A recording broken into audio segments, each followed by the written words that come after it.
2:05. It's the closest we've ever gotten to starting on time. Crowboy's here. Do I have a microphone? I think I do. Which is a miracle. A true Christmas miracle. Hello, Crowboy. I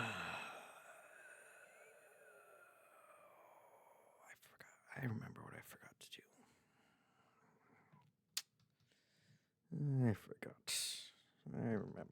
I remember what I forgot. Hold on.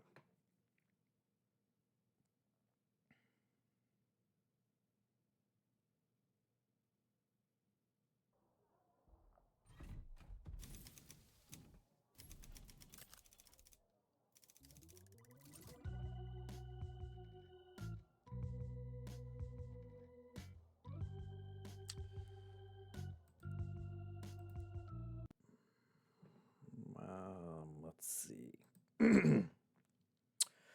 Let's see. Ignore that. Ignore that.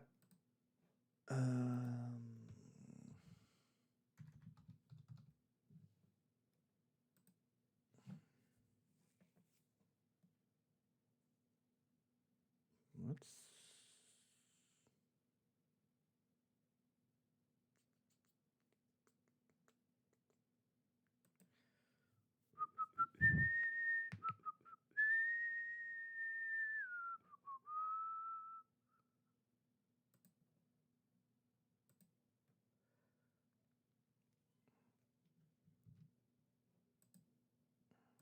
Okay. What did I do? What have I done? Got that up. We got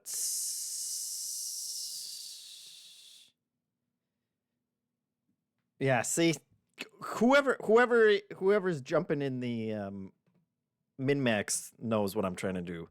The official MinnMax. I just have to hide it in the background. PC game capture. We're going to hide that. Janet, of course, because you're the one with the good taste. And then we just need the music audio. JeffM audio.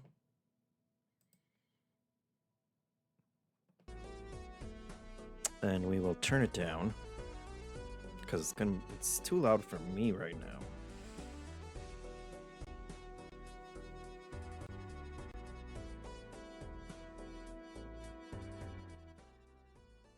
There we go. Yeah, there's the YouTube version too. But let's go straight to the source. Let me know. How's that?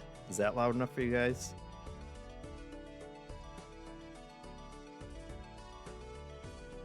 We can go a little higher too. Tell us what I had for breakfast. I had 2 eggs and a bagel. Pretty low key. Jamal live with the sub already. We haven't even started yet. We're still in setup phase. And he's here 62 months in a row with his subscriptions.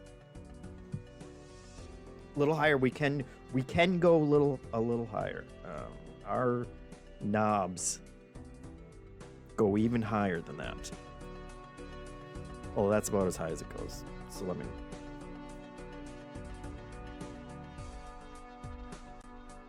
How's that?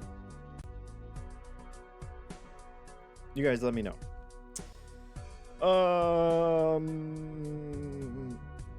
Let's see. Everybody's here. Double Barrel's here. Elkman John's here. Crowboy said, were you up until 3:30 getting this ready and taking your screenshot for Discord? Indeed, I was. I posted that. You can't set a message apparently in Discord to like schedule a message. So I was hoping that Discord's smart enough not to send out, like, actual beeping notifications to everybody at 3:30 in the morning. Because I wasn't gonna get up and do it this morning. Even though I was up.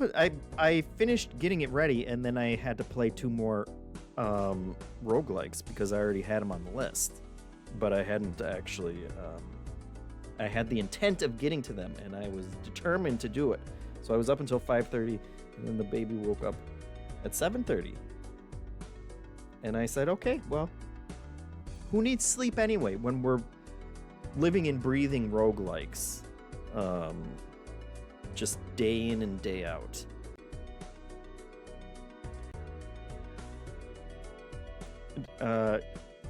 Janet says, "Jeff'm, do you game so late because your kids own the day, so you own the night?" 100%. It's the only time that you have free time when you have kids is when they go to bed, and even then, they still wake up, and they want their bottles in the middle of the night. Although my wife went in on bottle duty last night, so that was nice. We got through it. We get through it. It's not a big deal. Kids, they're cute most of the time, and you're just tired. It's a fair trade-off. Dusk Fury asks if I played World of Warcraft. I haven't. Crowboy says, "Didn't Darkwing Duck own the night?" That is true.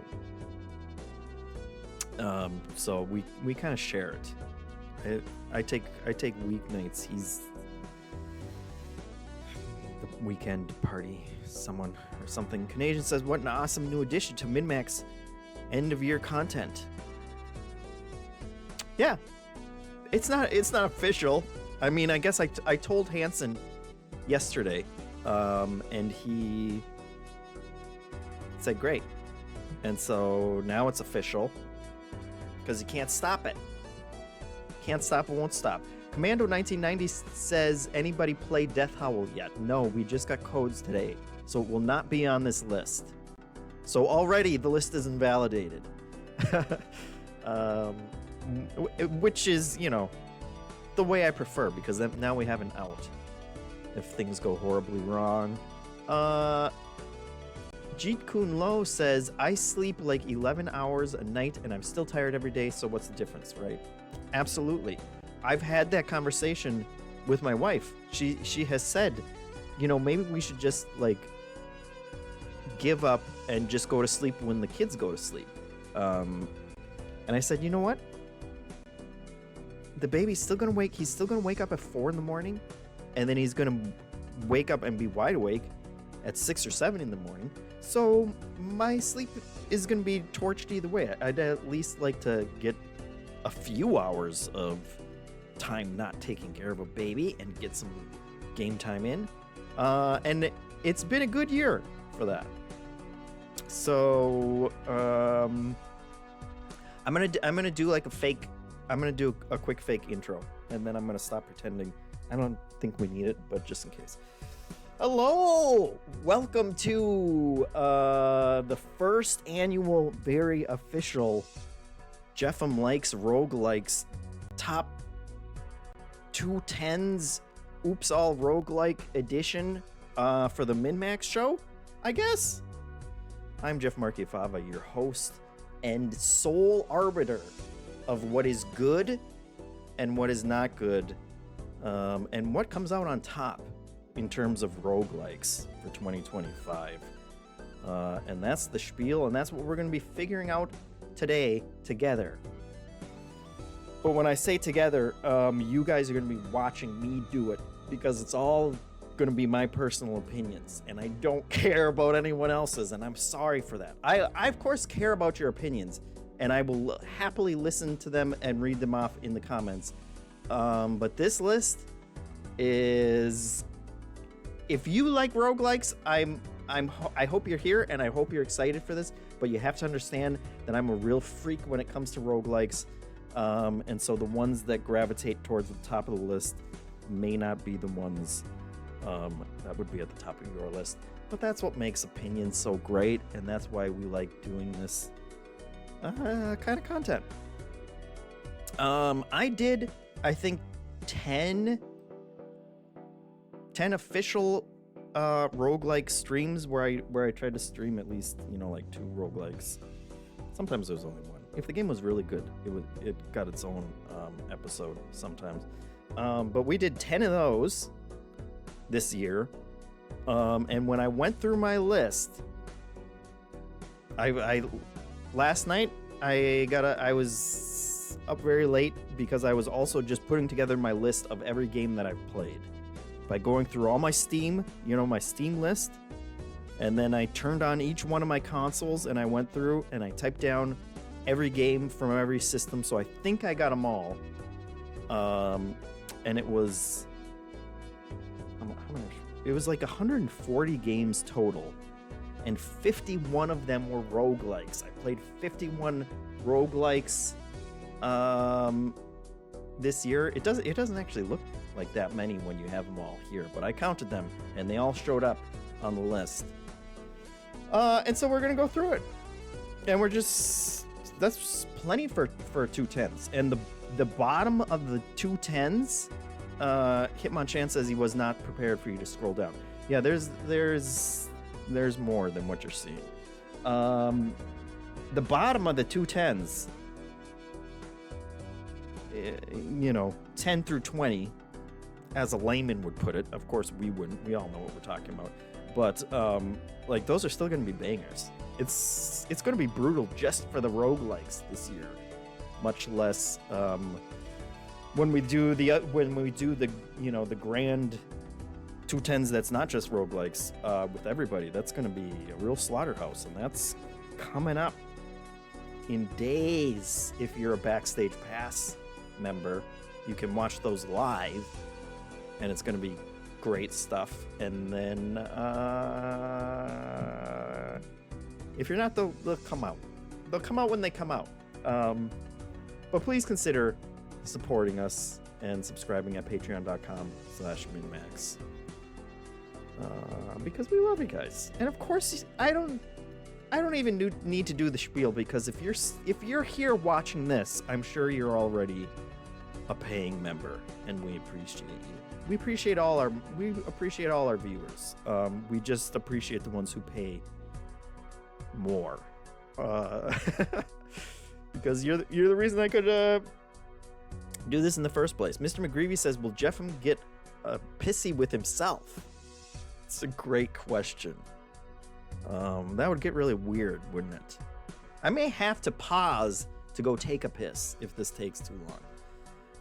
But I don't think I'll get too angry at myself. Maybe in hindsight, after I'm done, I'll be like, oh, I should have put that one on. But then that'll just be for me. Double Barrel with the very important question: how did I cook my eggs? It was just scrambled. It was a fast breakfast today. It was for sustenance today. I wasn't trying to wow anybody. Midnight Posh says, Pash, as a Backstage Pass person, this week is utterly stacked for content. It is. Perfect way to start the holidays, I would say. If I do say so myself. Not that I'm biased. Phil's Pixels says, how many games in your personal top 10 are roguelikes? We will have a better understanding of that, or I will have a better understanding of that once we do this list, because I have not. When I put together my master list of all the games, I just put them in chronological order. I have not tried moving them around and ranking them yet. But once I do this, that'll be a good chunk of it. So really, this is work as much as it is enjoyment for me. Two birds with one stone. Janet says, I didn't play as much as I wanted to, but I'm pushing for Dawnfolk. It's on there. It's the first one, apparently, is how it came up when I sorted it. I should just have bagel bites, all the hallway says.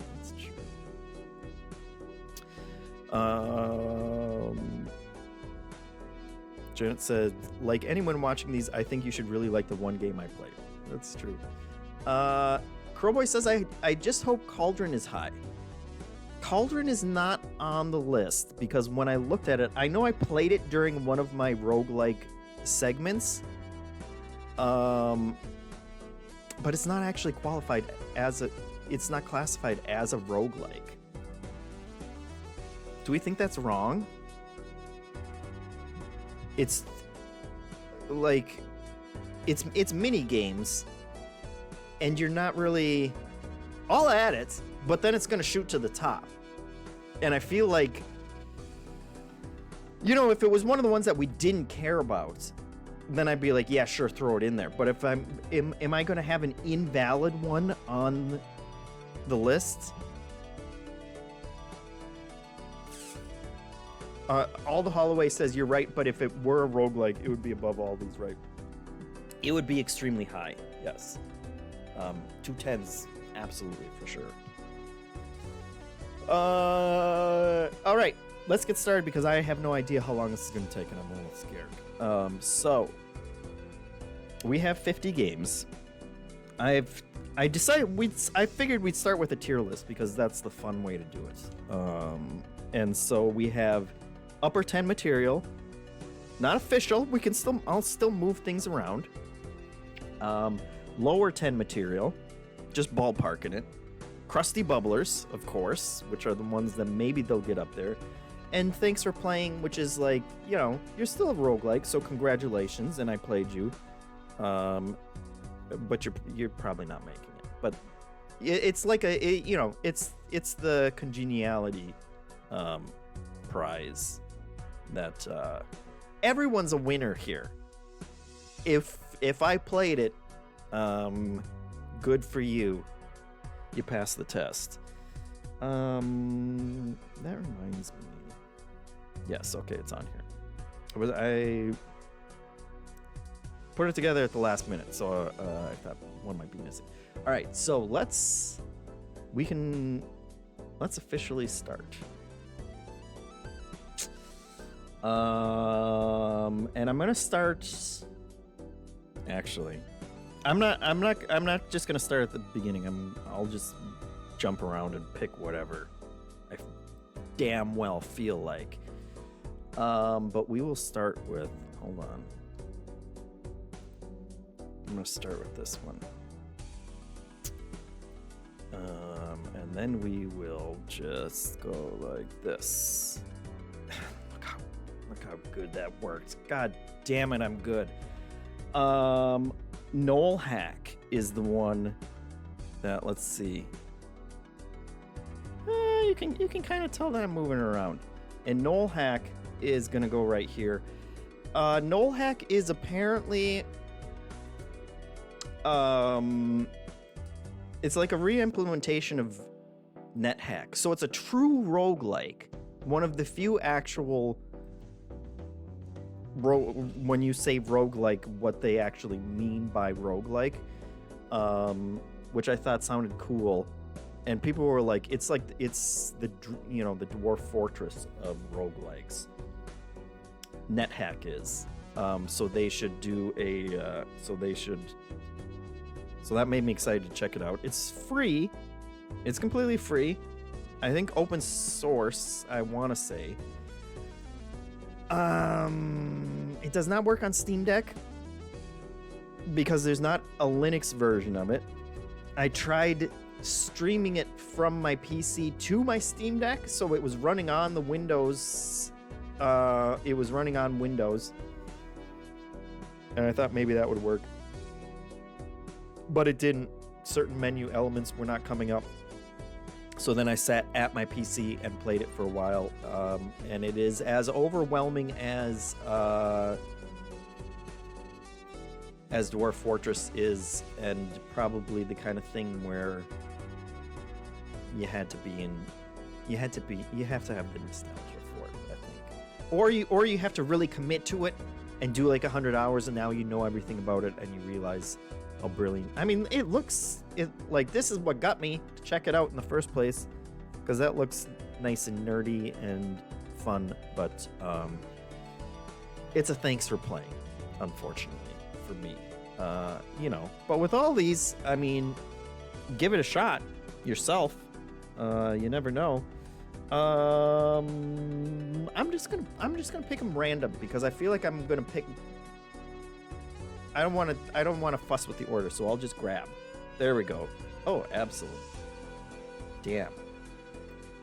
We'll move you up. Absalom.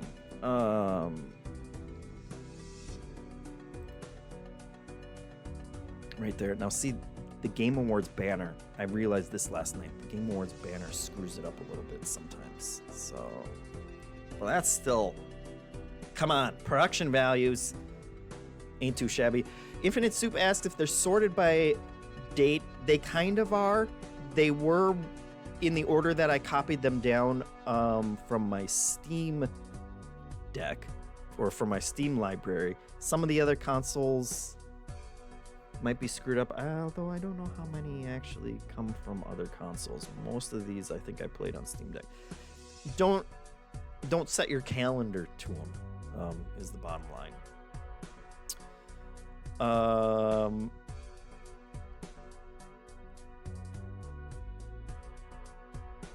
Mr. McGreevy says, yeah, wait, why does the thanks for playing category thank himself? And all the Holloway says it should be you're welcome for playing. It's because you're welcome for playing sounds mean, and we're trying to be positive here. We're celebrating the joy of roguelikes this year, even if it wasn't for me. You know, that's how it's gonna work. Anyway, Absalom, Jacob was singing its praises. I originally wasn't super interested because I don't like beat 'em ups, but then Jacob said it's good even if you don't like beat 'em ups. So I played some last night, and it's good. I'm gonna conservatively. Gosh, and this is always the tough thing. I literally played it last night, so it's one of those that's in your, you know, it's like you start getting hot and heavy with it. I'm gonna conservatively put it in Crusty Bubbler right now. It is very good, and it is true that even if you don't love beat 'em ups, I'm not opposed to beat 'em ups. So if you hate beat 'em ups, maybe it still might not be for you. But the combat feels really good. It feels more focused, and like you have more agency and control than just the old school beat 'em ups where you just spam the same button, you know, endlessly. Like you have fighting, you know, light fighting game levels of different kinds of attacks and things that you can do. Went out for no reason because it didn't like me talking. Hopefully, can you guys still hear me? I think last time. Okay, yes, it looks like you can hopefully still hear me. But it's good. It feels very good. Every hit feels really good. They nailed the juice of it. And then the roguelike elements are really cool too. You're picking different abilities that are affecting your kind of basic attacks, and that's just scratching the surface. Because I only did a couple runs and I just got my ass kicked by the first boss multiple times. But also another big kudos, which may bump it out of the Crusty Bubblers at some point. You know what? Actually, let's just put it in the lower 10s for now. As I'm thinking about it, I'm talking myself into it. In the accessibility menu, they give you the option of, hey, how much damage do you want enemies to do to you, and how much damage do you want to do to enemies? I didn't fuss with it yet because I'm not ready to do that yet, but love that it's there.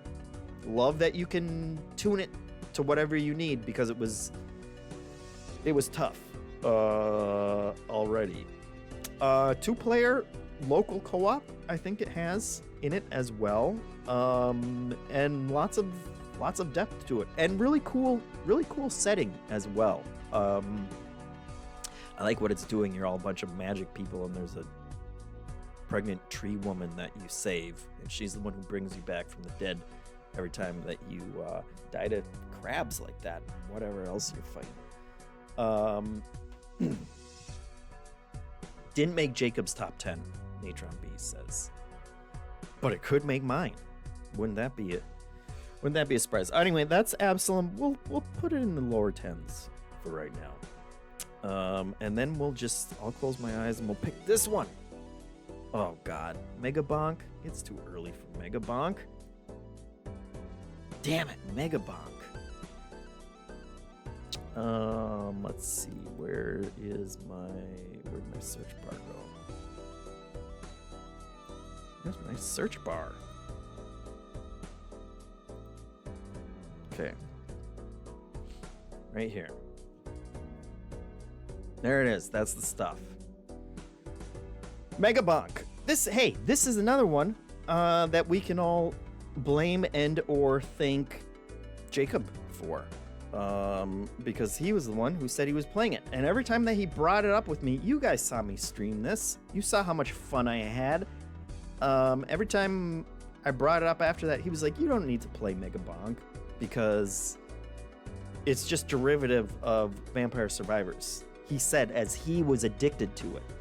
But the thing is, yeah, it is. But also, it's kind of doing its own thing. I think the 3D, it's easy to just say Vampires Survivors, but 3D, and it's true, but it does add quite a bit to it. And they changed the traversal up in interesting ways. Every character basically has like a slide that they can do, which if you go down hills, or like downhill, you go super fast. And so navigating around the endless enemies that are coming for you is completely different than any other Vampire Survivors. Also, I really like that all of the different gingivitis with the sub. Thank you very much appreciated. All the different characters play a lot differently from one another. It's like the monkey that you can play as. First of all, you can play as a monkey, so already we're in Krusty Bubbler territory just for having a playable monkey. But like the monkey moves slower because his little legs are small, but then he can jump farther than other characters, and he can also just climb up walls unlike any other character. And so it's doing some interesting stuff. There are all these different kind of shrines that you know will power you up if you stand in their sphere of influence, which I know other ones do. But and it's got a good sense of humor, and there are like meta challenges that you're trying to do. One of them was like you can't move. You have to get to the final boss without moving at all in a match, and it's just been a fun experience that is different enough from all the other Vampire Survivors that I've played. Different enough to not just say, it's just a Vampire Survivors clone, but 3D. I think. I'm gonna stick by that. By saying that. It's at least a little more than just a derivative Vampire Survivors, but 3D. With a sense of humor and with some different gameplay elements, and how different do you have to frickin' make it before we just give you a little bit of credit? I'm gonna put it in a lower 10 material for now, and we'll just move on. We'll pick something else. We'll pick this one. That's not one. We'll pick this. Encounter the Lost Card. Cards. This one. This is where I say, hey, I have a problem. Because I'll take... What is it? Encounter Lost. There it is. I got thrown off by that one because it's the pixel art is also a little booby sometimes. This one has one user review. How does that even happen? What's happening in our lives? It's Crowboy asks if it's from me. It's not from me, but the reason that it works on Steam Deck is because of me. There was the developer posted that it works on Steam Deck, and then I tried it on Steam Deck and it wasn't working. So I reached out to the PR person and I said, "Hey, this doesn't work. I'm getting an error message." And then the developer apparently checked it, and I guess the entire Linux version of the game did not work because a file had the extension on it or didn't have the extension, and either way that was breaking the Linux version. And he fixed it and updated it, and so that I could play it last night. I played a little bit, and it's weird. Peleon subscribe with Prime, and that is also very much appreciated. And that gets us to 79% of the bonus overflow episode for our new show plus bonus show, by the way, which is great. Mr. McGreevy says it actually has 11 reviews, but Steam does incorrectly show one. Yeah, oh, I can't actually scroll while I'm on here. So it's kind of a deck builder, but it's based on discrete encounters, and it's based on the tarot, like a tarot card deck. And so each tarot card is basically, I think, a bespoke encounter. Crowboy says it's 2 1s. Is that what the reviews are? But so each tarot card is basically an encounter, and it will pick 5 of you, just like those, or it's showing you those. So those will be the encounters that you go through before you end up back at the inn. And it's trying very hard to tell a story. It's weird. It has a sense of humor. And it's strange and it's a little hard to follow. I don't know that I completely understand everything that's going on in it, because there are a lot of different items and different abilities and things that you get, and you're managing your inventory, you're managing your different weapons and stuff, but your weapons, you can only use each weapon a certain number of times, and so you're kind of also managing that and switching around your inventory and stuff. I found it interesting, and the pixel art, aside from every female character having heaving bosoms, the pixel art is charming, and it seems like he's actually trying to do something with the story, and it is kind of funny too. So I don't know, what does all that add up to?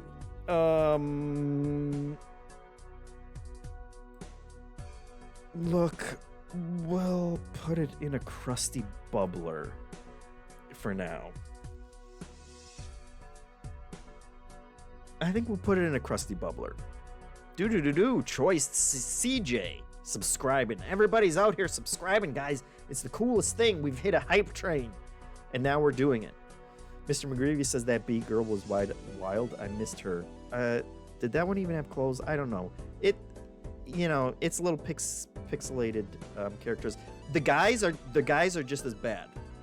In its defense, the guys are all beefcakes and are stacked. So yeah, it's a weird, funny kind of goofy thing, and you never know what the next encounter is the idea. Oh, there's also a judgment system, which was another interesting thing. Sometimes the encounters are just you're meeting people, and you always have a choice of you can help them, or you can just steal whatever is in their inventory. You can see what their inventory is and just kind of take their stuff, but then that affects your moral alignment, and I guess there are other encounters and things that will be influenced by that. So some interesting stuff.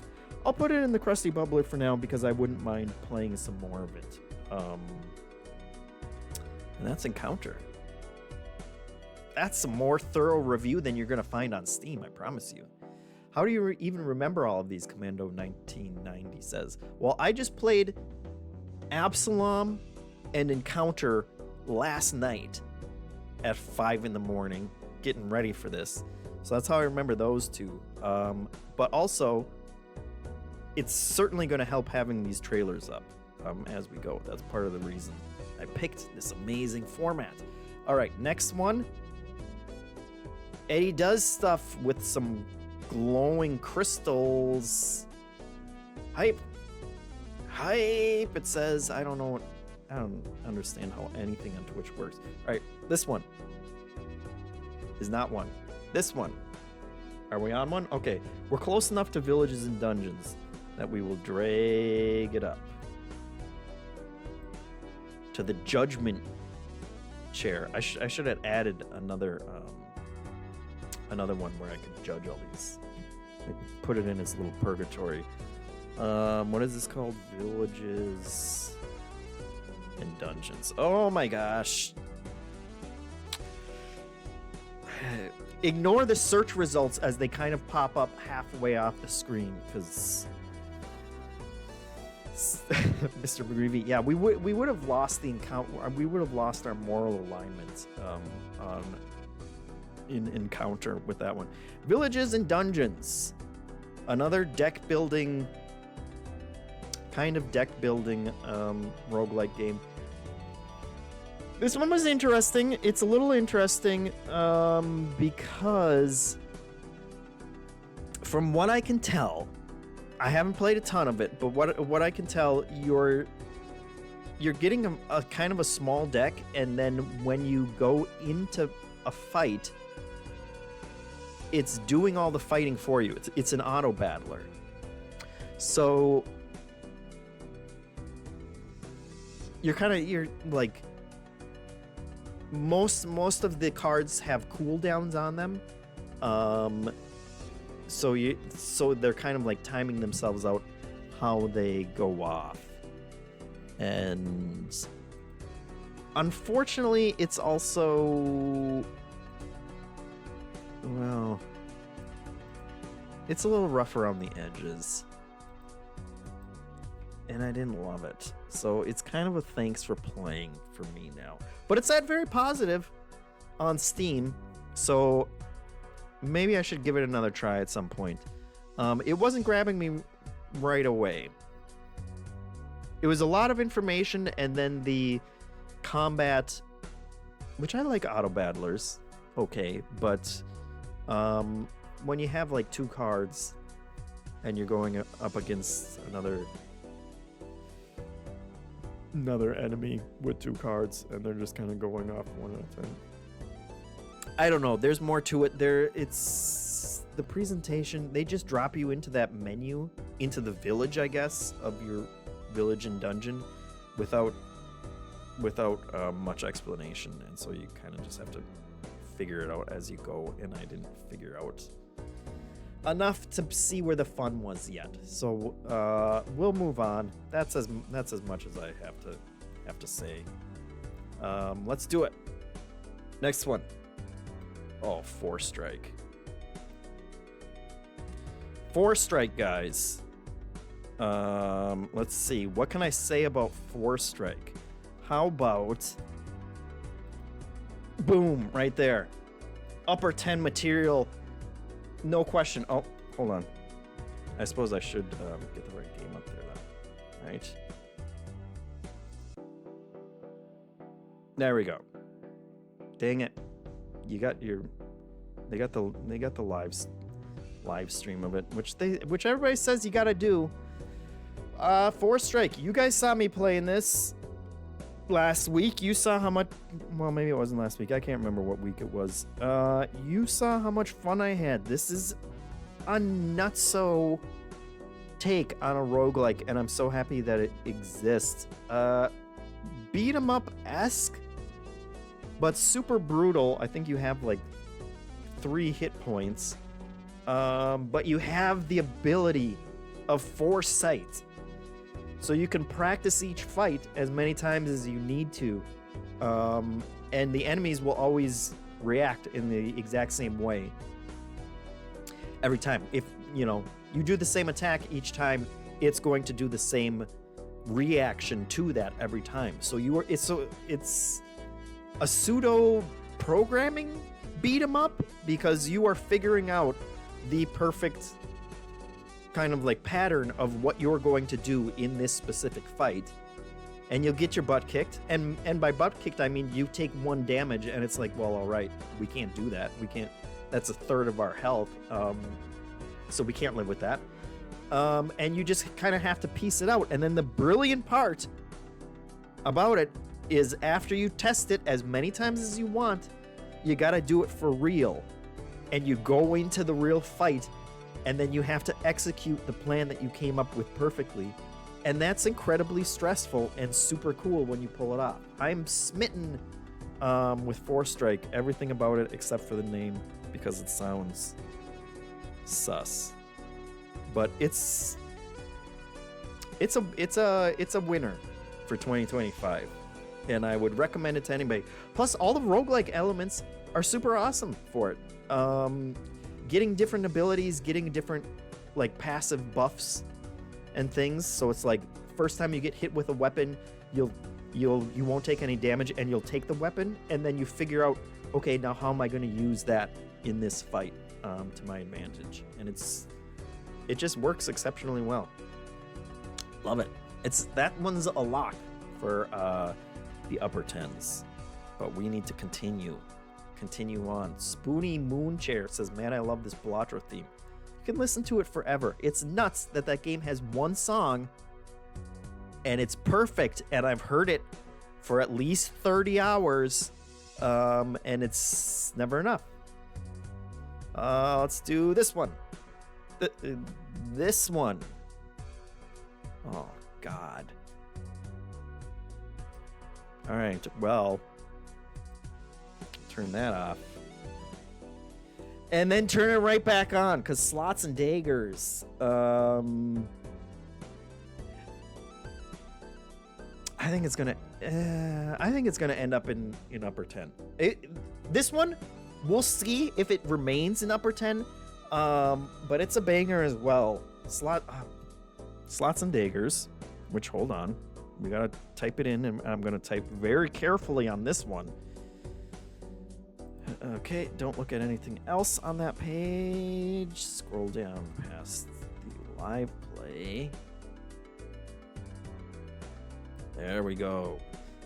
Slots and Daggers. MCAS with the sub. Very much appreciated. Thank you very much. He says, JeffM, thanks for all the streams. Keep the rogueliking streak going in 2026. You can count on it. We are not done with roguelikes now or forever. And Bobo Smack says there's a really good card battler roguelike that just came out called Dragonfront Adventures. Some unique no mana gameplay. I love no mana card games. I'm gonna write it down for next time. Dragonfront Adventures. Why is this pen so bad? Great. Thank you for the tip, and thank you for the sub, MCAS. Slots and Daggers is great. Slots and Daggers made me feel, and I'm mentioned this, well, spoilers. It may have been a moment contender on the top 10 moments. I don't know if I'm supposed to say that. I won't say that anymore going forward. But getting a jackpot in this game makes you feel like you have ESP. It's nuts. You guys watched me? Look how fast those look like they're spinning. And then every single time I was picking out exactly the ones that I wanted. Yes, the shield game, Crowboy. It feels great. I don't think I have played an indie game since Balatro that has had the juice, as the kids say, as this one. Top-notch presentation all around. and great sound design, great music on that one too. I thought about using that for the background music today, but you can't beat Balatro. But super fun take on the kind of like slot machine battler, of which there are multiple somehow. But super fun. And as you're going, I can't remember how much we got through when I played on the stream, but there are a bunch of different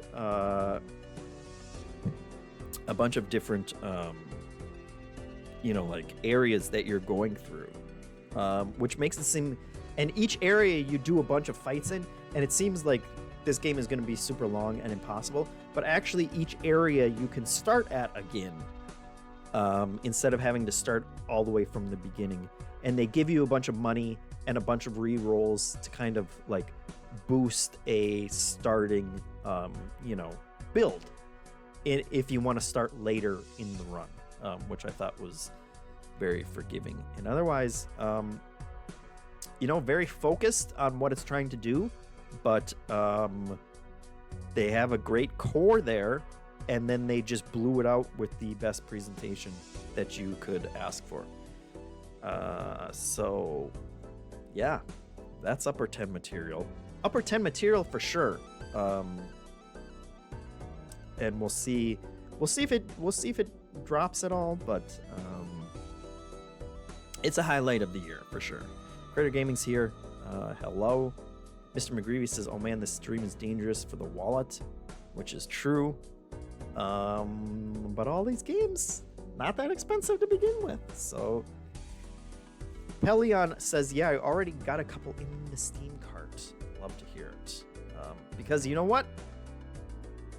Almost all of these are like very small development teams. You can feel good at knowing that your money is going to creative people who are just trying to put out cool games by themselves, and your money's actually going to go to them, and they're not just going to get laid off after they make a successful game. So at least that part of your conscience can be clear as you're spending your money. Just save some for Christmas. Save some for all the gifts that you have to buy other people, or buy them some great roguelikes. Mr. McGreevy says, "Slots and Daggers might be what I play while watching this after my white knuckle run." That's on here somewhere too. But in the meantime, let's random picking this one. Oh, Jesus.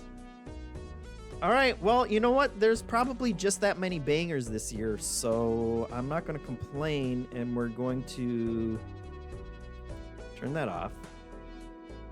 And then I'm going to actually pull up the game first this time. Oh my God, how did they make the word merge? Okay, it's all right. Here it is. Let's do it. That's it. Straight to the top. We can just put that one all the way to the left too, which I assume is.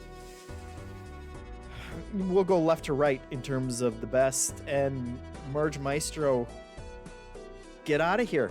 Merge Maestro is one that I do feel guilty about buying because it was only like $1.99, and I bought it twice. I bought it on Steam and on mobile, and I still feel like I haven't given the developer enough money, because it's frickin' on fire, guys. Changelini's here as well. It's nuts. Creator Gaming says should probably make a JeffM recommends Steam list after sorting these. That's a good idea. Merge Maestro. Yeah, there it is. You can see some stuff happening on screen there. Almost looks like it's going to be like a threes game, which I guess you are merging stuff. Nature on Beast says, "What am I missing about this game?" The beauty of this game is, yeah, you're putting out these pieces. They're being drawn randomly, numbers 1 through 7 or whatever. And every time you put 2 of them together, they'll merge into the next highest number, right? And so you put 2 ones together, you get a 2. Put two other ones together, you got 2 2s. Now you put the 2 2s together, it becomes a 3. Sounds boring, I get it. Except each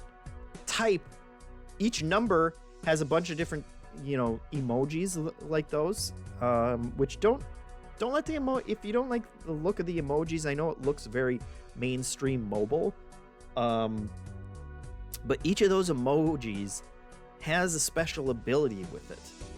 And so the 7 emojis or whatever that you're putting together create all these kinds of insane combos with one another that are going to just like pop off as you're playing, and then you replace other ones and keep doing it, and you get other passive buffs that just all stack on each other. It's a ton of really interesting like combo engine building in a very cutesy and simple kind of presentation that like you're just instantly into it. Every time you beat one of the waves, you get another one of those things. You get to choose a new emoji, and you just stick them out and you just merge them around, and things go crazy. Borussia says it reminds me of Luck Be a Landlord, which is true, except you get to choose the placements of things, and the placements matter for some of the different abilities. And so you'll figure things out, and you'll be like, okay, I'm gonna put this 7 up in the corner because it's gonna buff the the ones that are next to it, and I can just keep feeding it. And then when my 2 fans merge, they turn into a dynamite, and the dynamite blows up and does all these crazy things. It's just super good merging in terms of like that kind of roguelike combo gameplay. This one is right up there with Balatro for me. I called it like this year's Balatro, and it's not in terms of presentation. That would probably be Slots and Daggers, but in terms of just that kind of core build a broken engine kind of combo gameplay. Merge Maestro, top of the pack right now. Barry Crab says, I just upgraded to the full version of Merge Maestro on mobile recently. I get the hype now. It's good. Yeah. I do really like it on mobile too. Obviously looks made for mobile and plays great there as well. Corboy says, if you're going to compare it to Balatro, how's the music? I don't remember a damn thing about the music. It's certainly not comparing it to Balatro in terms of presentation, but just like fun engine building gameplay that has depth there for you to just keep coming back to. In terms of presentation and music, Slots and Daggers song is a banger as well. They clearly took the page out of Balatro for that. All right, next one. Are they also represented by Haley? Crater Gaming asks. Good question. I don't know. They should be. This one. Okay. I'm going to go up to Takara Cards. It was close to White Knuckle too, but we'll get to White Knuckle at some point. Takara, okay, they managed to not make that one sexual, so that's good. Good for us. And we have, where is it? Takara Cards. This one was interesting. Feels almost a little Star Invaders, but much more, the grid that you have is just 3x3 grid of cards. Love the art style. Has what's the name of that art style? It's like a faded magazine or like screen printing effect that used to happen because of actual screen printing that they now fake digitally. But Takara Cards is cool. It was a little harder to learn, and sometimes it's hard to figure out how exactly things are going to go off. But basically, you are a pilot of some type, and you have a bunch of cards that have different abilities that you are fighting enemies as they come in and trying to avoid asteroids and things like that. And that's about... Yeah, Adios Pizza is saying sun damaged faded-ish. There's a specific term for it that's probably going to drive me nuts. But it's not important. Looks great. A little like Dot Matrix. I'm gonna Google it because now it's gonna drive me nuts. Let's see. Faded screen printing visual effects. What's it called?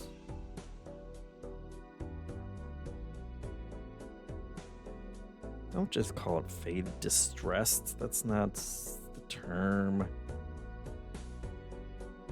That's not the term.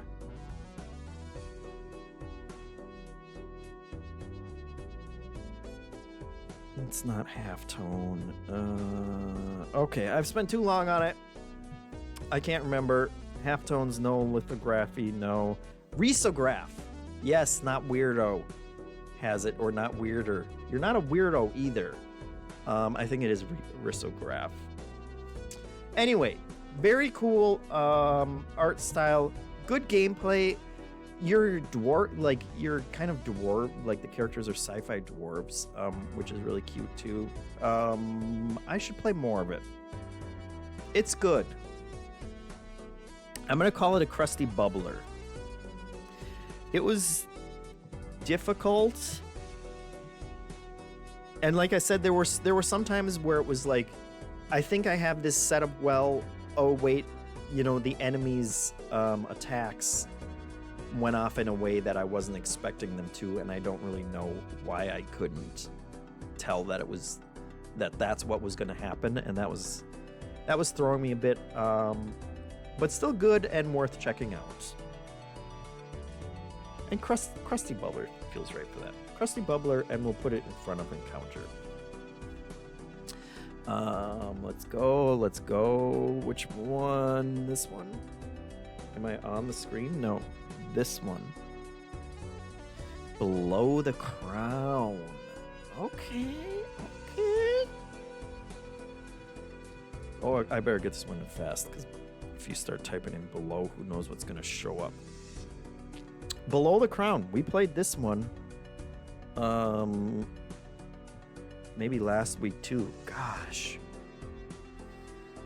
This is a good one. This one is like chess, kind of. Like a roguelike chess game. I like the graphics. The graphics grew on me a little bit, like vector graphics.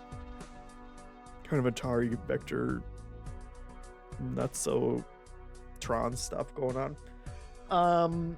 Yeah, so you have different chess pieces that move like chess pieces, but then you're kind of upgrading them and giving them crazy roguelike, abilities, and you're trying to get to the king, or it's the king, I think. You're trying to get to the enemy's king each turn or each round, and get him into checkmate. But you only have a couple pieces, but they're more powerful than normal pieces. And you're taking, enemy pieces. It did have a really nice undo system if you screwed up and didn't realize, that you were going to lose a piece, which happened all the time while I was playing. You can just undo it, which is very forgiving. The different levels, very, very smart economic design of just like, it's just a grid, and some places aren't going, we're going to put walls in some places, but it makes a big difference when you're trying to move around chess pieces around that. I was very impressed by it. I think it's cool. There's more depth there that I haven't gotten to, but I want to keep playing, so I'm going to call that one lower 10 material. And I feel good about that. 20. Are you telling me there's all reviews 25 positive? Is that sometimes off? People, well, yeah, it says that there's 35 down there. I don't know what the hell Valve's doing with their reviews, but not enough. It deserves more, way more than that. Very cool stuff, and it's fun playing a roguelike that at its heart is like, well, this is just kind of like chess. Like, let's transfer some chess knowledge into a roguelike, and you don't have to learn a ton of ridiculous new systems or anything like that. Like, you probably know how the pieces move in chess, and that's a good starting point. Oh, Crowboy says reviews from people that got the game for free might not be counted. Maybe, which makes sense. Good call. Let's continue. Good Lord, we may have to start going faster. This one. Sectori.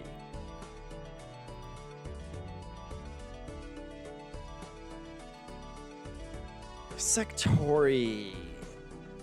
Another Jacob recommendation.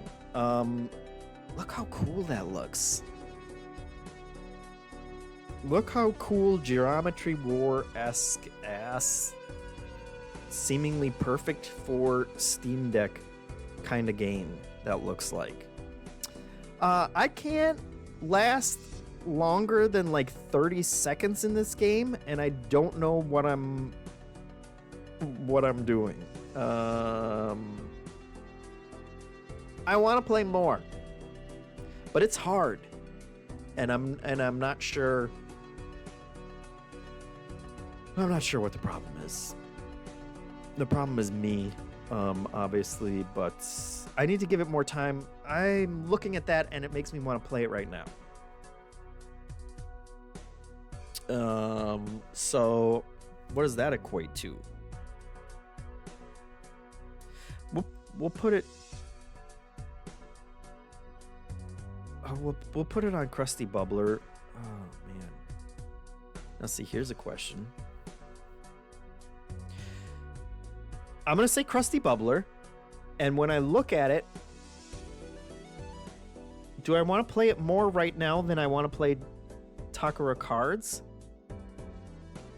Yeah, probably. Maybe a little bit. I think that's right. I think that's the order. This order, I should order these as we're going, because that's gonna save us some time. That's the order. Mega Bonk is definitely up here, I think. Slots and Daggers, Merge Meister, or Strike. Yeah, that's the order right now. I feel good. I feel good about all those. All right, next one. We're doing it, guys. We're gonna get through this. This one. Where's my mouse? My mouse is not even okay. I didn't see where it was. What's a Krusty Bubbler? Permanent Backlog says. Perfectly valid question. If you haven't watched enough of our Krusty Bubbler is almost up onto the list. It's bubbling up to the crust of the bottom of the list. So it's upper 10 is top 10, the main 10. Lower 10 is a layman would say 11 through 20, and then Krusty Bubbler is not quite there, but could keep bubbling, could get up there. And then thanks for playing is you don't got a shot, but we still appreciate you because you're a roguelike. More upper crust bubbler, Shaunator says. Yeah, but Krusty Bubbler just sounds funnier. All right, let's do it. This one is this one. Oh, Deep Rock, yeah. Galactic Survivor. Damn. Let's see. The Survivor one, please. The Survivor one, please. Deep Rock Galactic Survivor.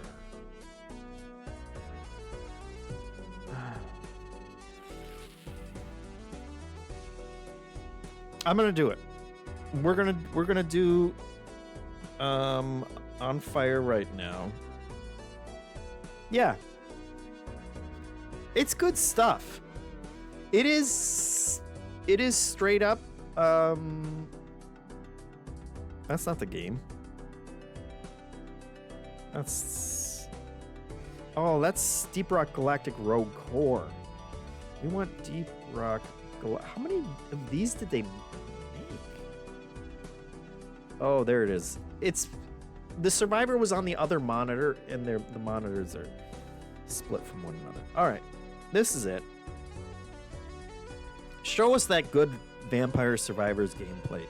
It's Vampire Survivors, but because it's Deep Rock Galactic, you can break through the walls. So you're changing the level as you're playing it.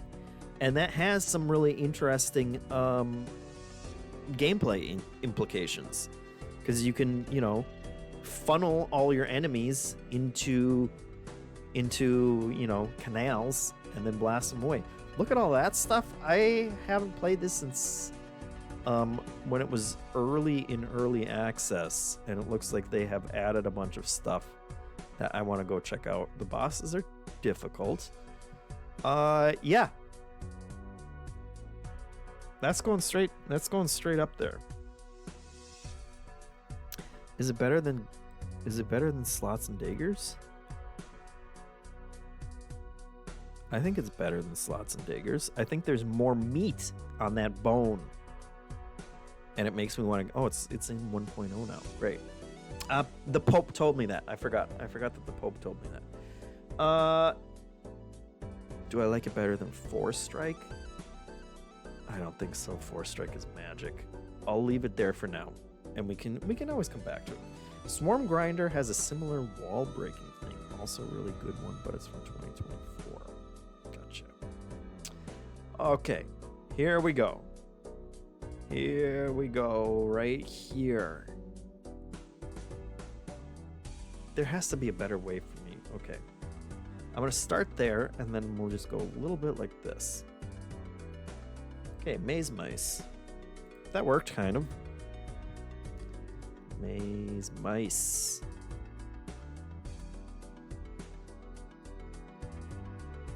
Here it is. Maze Mice. It's Pac-Man, but roguelike. Kind of Pac-Man. Pac-Man-esque. Trampoline Tales is here. I do like it. You made Luck Be a Landlord, right? Didn't you? Is that true? Am I making that up? He did, yes. I love Luck Be a I love Luck Be a Landlord. I enjoy Maze Mice. I haven't played as much since I played it when it first came out. I don't know what the content roadmap has looked like. Yes, super unique take on a roguelike. We take those, he says. Yeah, so unique take on a roguelike. You're basically going around as a mouse, picking up, little power pellets. You didn't say it, I said it, so you can't get sued for it. But then a bunch of mice are chasing you, and you're getting a bunch of different abilities as you're going around. That changes your mouse build. Adorable, of course. I need to play more of it. I enjoyed what I played. We will, for now, put it in... We'll put it in Krusty Bubbler.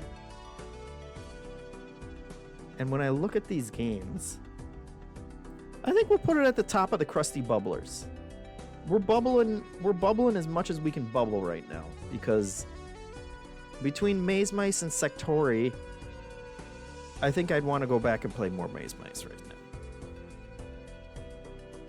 So that's Maze Mice, and you should check it out, and not just because the developer is here, and not just because Luck Be a Landlord was the most pivotal roguelike, I think, since probably Rogue.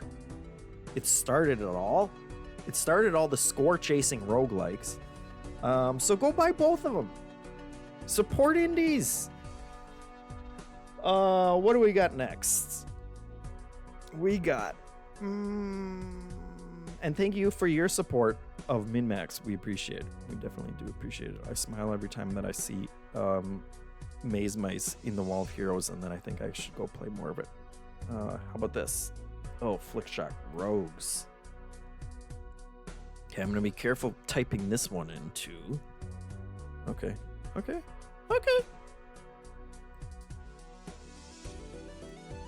And we got bump it down.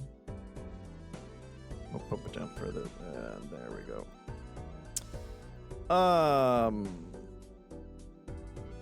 Should be luck be a land likes. Mr. McGreevy says it 100% should be.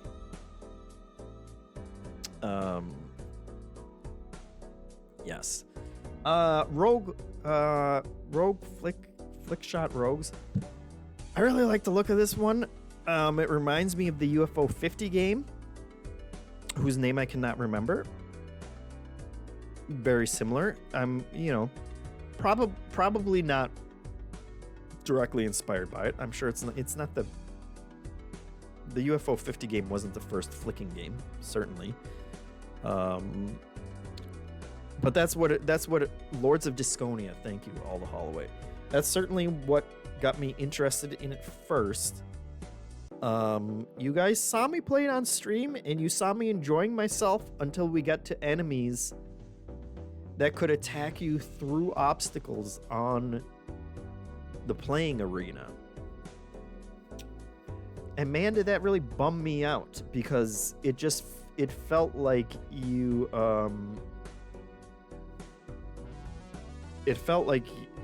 couldn't really plan around it. The normal enemies, it's like your positioning very much matters, and you're trying to figure out, okay, where am I going to leave my guy after I hit them, like you just saw? Where am I going to leave myself so that they can't hit me, or they're not going to, be able to do enough damage? Am I going to do enough damage to this boss so that he gets defeated before he can hit me, whatever? All that stuff was cool, and I think worked well. Some of the bosses, it was like, okay, well, I'm just going to spawn in new enemies, and there was no way to really predict when that was going to happen or where they were going to show up. But then there were just a lot of characters that it was like, okay, this one's going to hit you in two turns. There's 3 of them. They're all going to hit you in 2 turns, and you're stuck behind this, barricade that's going to take you at least 1 turn to like try and bounce yourself out of. And you're going to eat damage, and there's just nothing you can do about it. And so, benefit of the doubt, I should play it more and see, if knowing that, if there's a way to kind of mitigate it more. But it felt a little cheap. It felt like they were kind of balancing difficulty by making enemies just kind of OP in the way that they can hit you through stuff. And that kind of bummed me out. Trampoline Tales says, if you liked Flickshot Rogues, you'd probably like Trim Job. Super underrated game right now. Not a roguelike though. I will write it down regardless though. Thank you. I always appreciate the recommendations from people. And I do keep a list. I am actually writing stuff down as you tell me. So, Flickshot Rogues.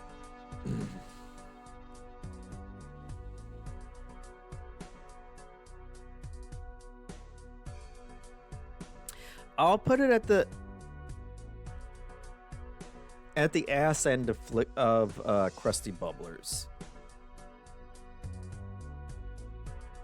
Is that fair? Because I didn't dislike it. Well, I kind of disliked it.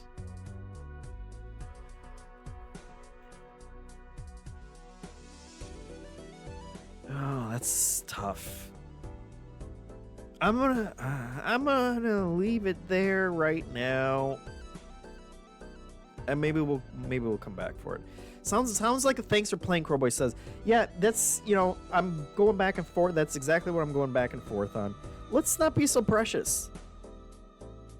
We can put some stuff in the thanks for playing. If everything's a Krusty Bubbler, nothing's gonna bubble.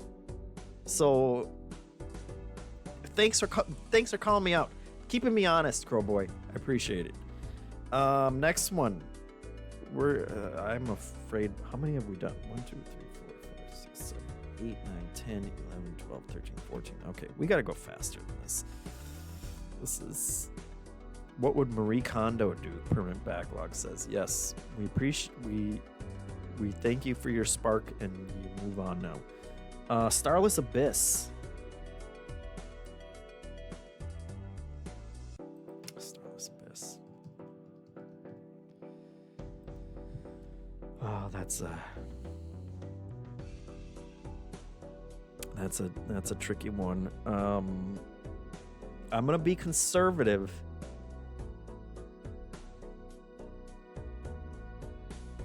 Gosh, I'm gonna be conservative. I'm gonna put it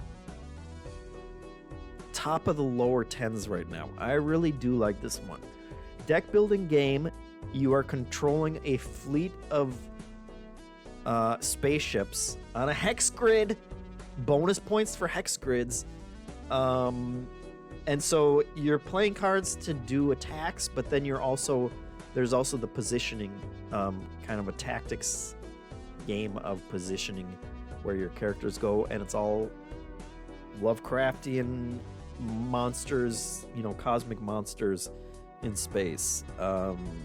This one's cool. This one's cool, guys. 251 reviews. Very positive. Yeah, they got freaking occultists in space that the scientists are doing. Good presentation. I like the visuals. I liked everything about this one. And I just need to play it more. So I'm gonna put it at the top of the lower 10s. That one might move. Midnight Posh says, I want to play Starless Abyss. I just have not found the time. I hear ya. Very cool stuff. But stacked year. Next one. What do we got? That was right in the middle, so we're just going to do it again. Right here. Oh, Inventrix. Inventrix. It's there. And it's a big fat freaking yes from JeffM. That one's going up there. Jesus. It can't beat Merge Maestro, but it's close.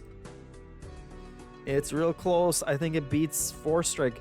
This is the freak show JeffM kind of game.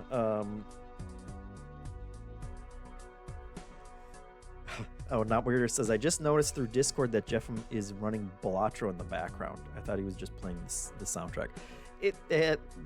It loops perfectly, man. Just take it straight from the source. Yes, this game, you're probably looking at it and you're thinking, what is wrong with you, JeffM? This game, look at those balls. What are these graphics that we're looking at? Turtles in space? Have I finally lost it? Look at that. Look at the numbers and that smiley face. The problem is that the game slaps. It's the Resident Evil 4 inventory management. You got little characters. You got little each thing that you're adding to your inventory is a shape, is a polyomino, shape, basically, of some type. So you're trying to squeeze them all in to the inventory, just like Resident Evil, all the Resident Evils. That's why everybody loves. Hey, SysTweak antivirus, can you F off with your constant notifications? Nobody wants to do. Stop all ads. Thank you. Oh hell. Oh wait, is that that's actually, I think that's giving you the ability to turn off ads, to block ads. I just want you, I want you to go away, SysTweak. You run a virus scan one time because you click on something. I can't remember. I think it loaded up the. I think it was just last. I was talking about the firewall that I was letting things through my firewall that I shouldn't have. And now you run it once and they just want to. Yes, no. It's still beeping me. It's telling me to turn it back on. Cockstofer says, "Do you not have an ad blocker?" I have one on my phone. I route it through the DNS or whatever. So no freaking ads can come anywhere. This phone is so ad free that nobody even knows what to do with it. But I don't surf the web enough on my main computer.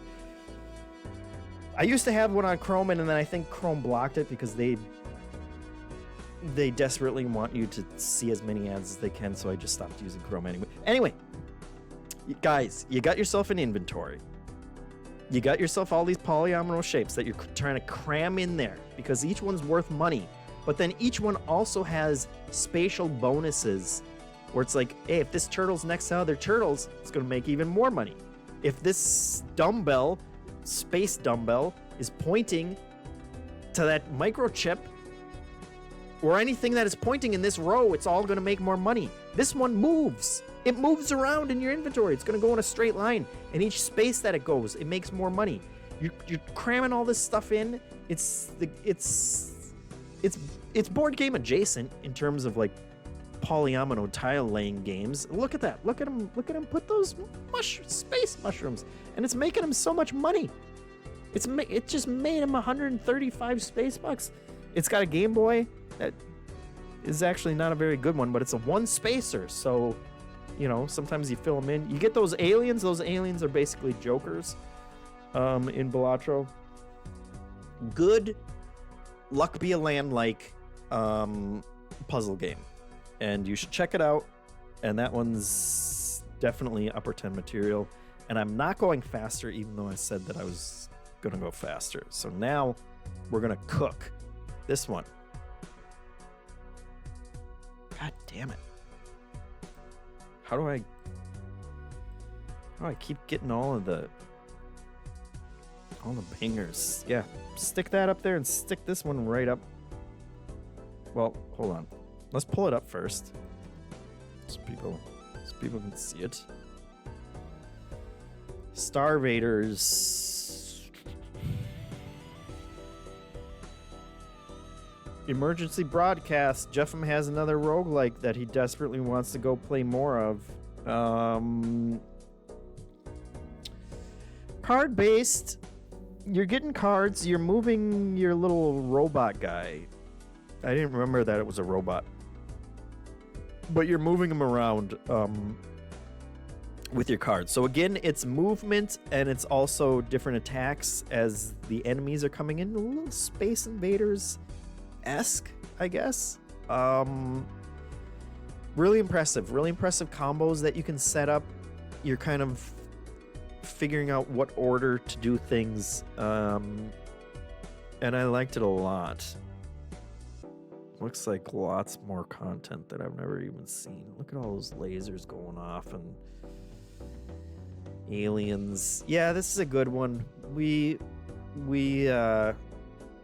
streamed that one too, and it was very good. Where does it go?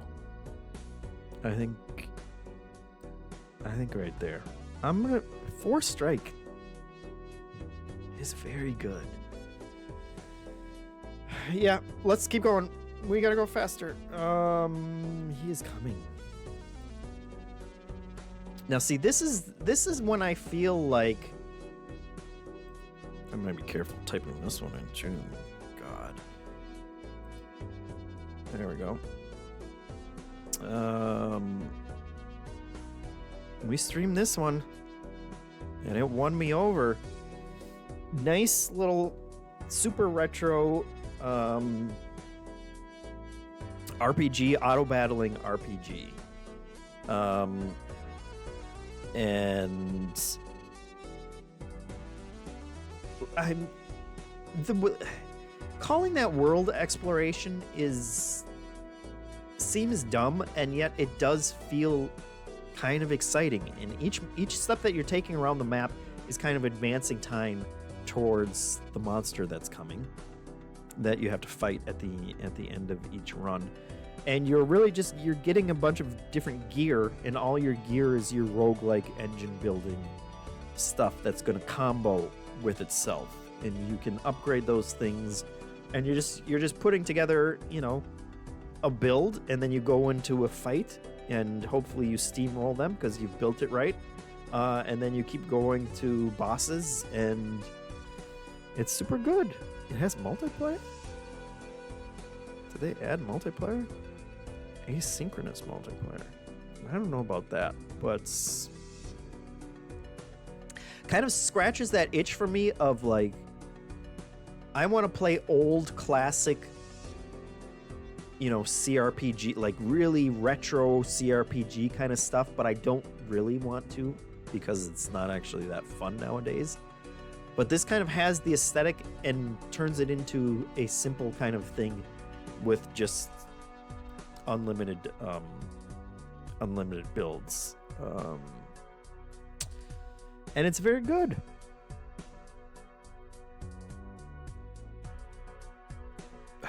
It's very good. It's another Scorcher. Gosh, where do I put it? Here's the problem. I keep feeling like I'm getting all the good ones, and I think there's just that many good ones that I think are upper 10, and there's just going to be way too many 10s. Upper 10 has more games than any other tier, Crowboy points out. It does. Do I want to play it? Do I want to play Star Vaders more? God, right now? Right now, I'm gonna put it right there. We'll come back to it, but we'll see. Okay, we gotta go. We gotta keep. We just gotta keep moving. We can't think about it too much. We'll figure it out when we're all in hell. This one. Okay, Astro Prospector.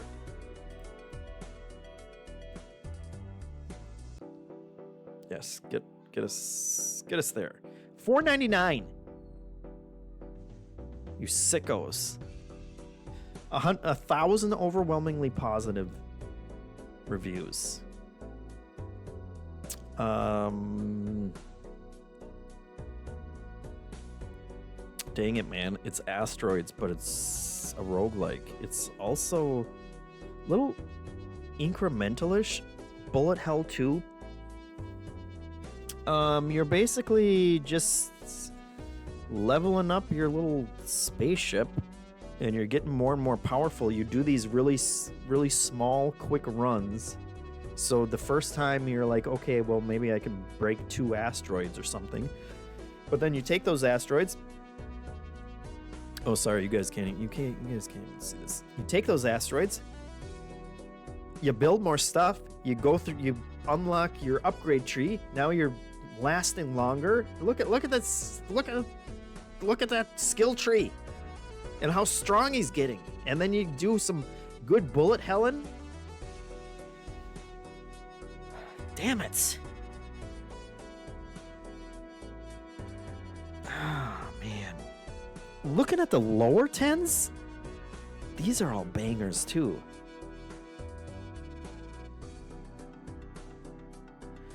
Wow. I'm going to put it right there. I don't even feel good about that. Because I really like Below the Crown, too. Oh, my God. Can I just quit halfway through this and just go play roguelikes for the rest of the year and not come back to it? Yeah, Mr. McGreevy says you'll notice he labeled it upper 10 material, meaning he can have more than 10. We'll try and get him in the big buckets, and then I'll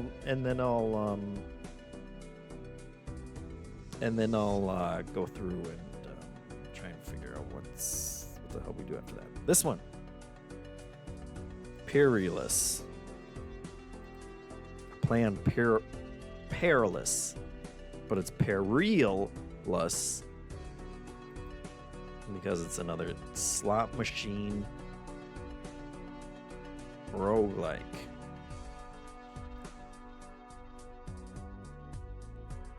I played perilous. I saw Alexa streaming it. It was like, I gotta play that. I played it. Did a couple runs, and then I ended up actually refunding it. One of the things is because I didn't realize the entire time, I don't think they even tutorialize it. When you do your little slot machine, you do the trigger, and then it rolls whatever, and if you don't like it, you can redo the trigger, but you can hold individual reels.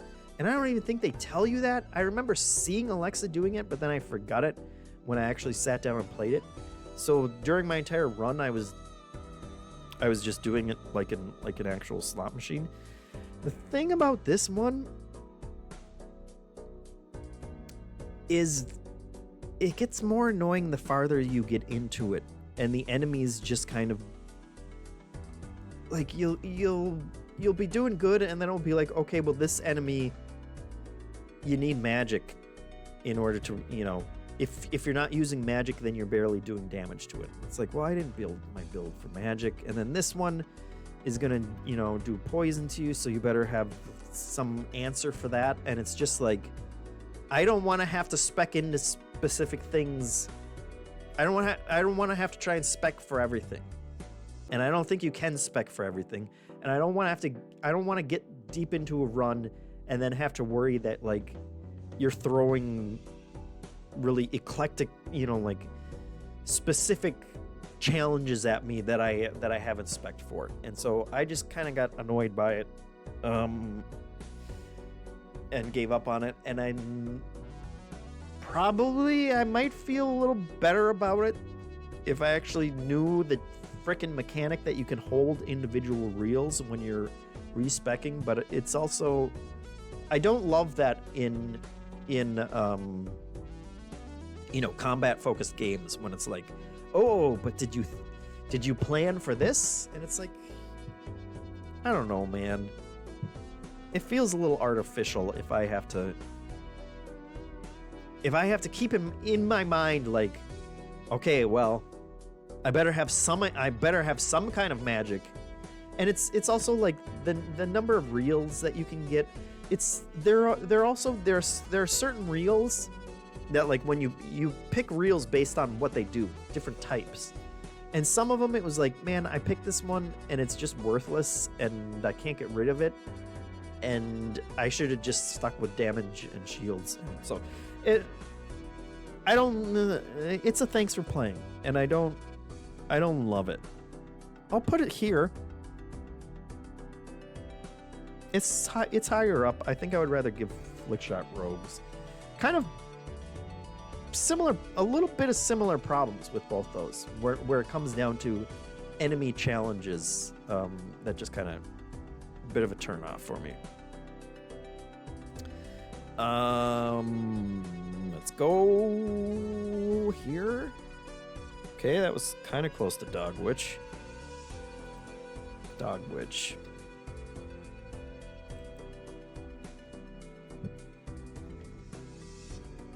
look at Dogwitch and tell me that you're not instantly in love.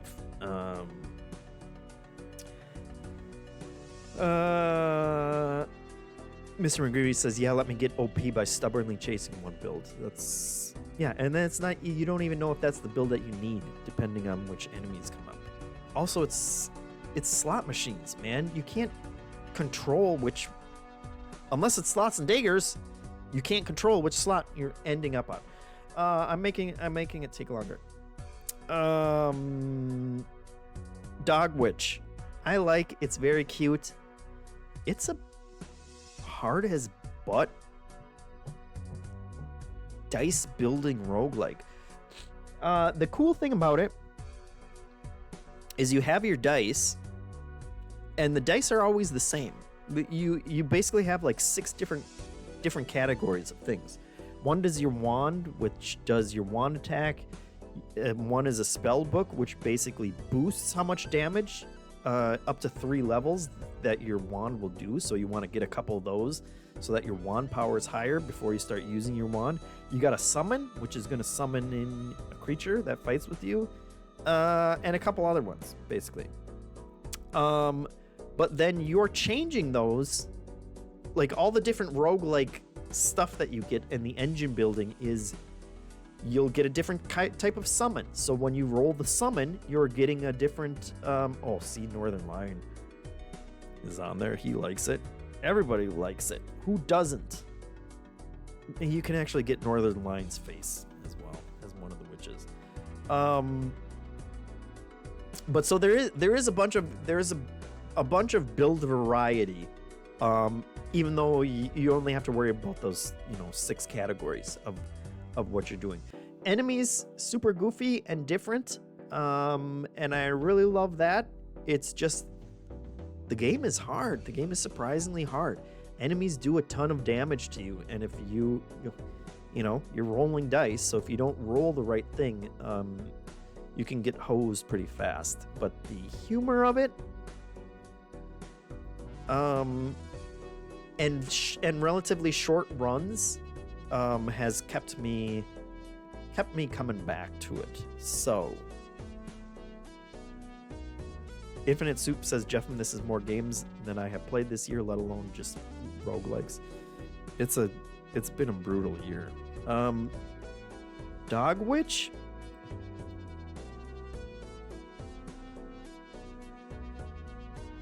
I'll put lower 10 material. But I do think I'd rather play all of these first. I'm going to move Below the Crown up here as well. And I think I think that's the order right now. Okay, let's go. This one. Rogue Prince of Persia. They put Rogue right in the title, so you know it's good.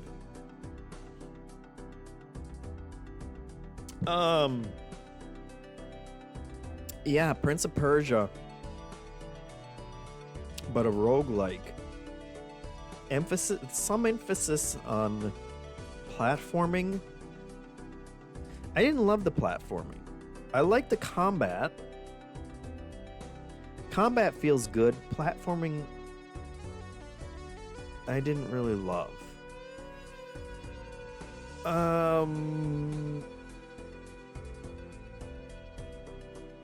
It's okay. It's okay, even... man, after playing Absalom 2, combat, it's okay.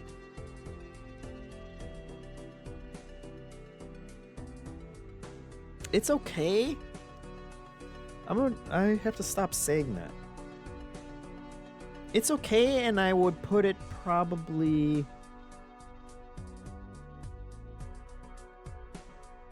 here. I should play more of it. Canadian says, I keep thinking I left Belatra open. That's us all year. Yeah, I should play more of it. It didn't grab me. It didn't grab me by the ghoulies. And that's a problem.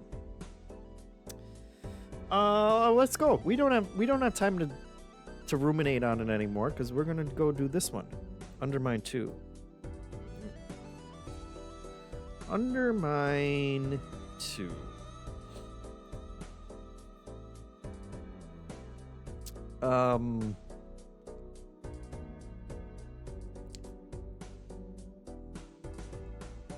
It's a tough one because I don't like it as much as the first Undermine. I really like the first one. But they made a change where like you can't use your gold to unlock new stuff or something like that. The progression, they messed with the progression that made it harder to progress and just less, which undermines a lot of the runs, because if you didn't get like the special thing that you needed, you know, whatever the currency is, then that run wasn't great. It was also, it had technical problems when I played it, so I should go back to it. It is early access, Hitmonchan says, and he's hoping this one gets better. I am also hoping that it gets better. But right now,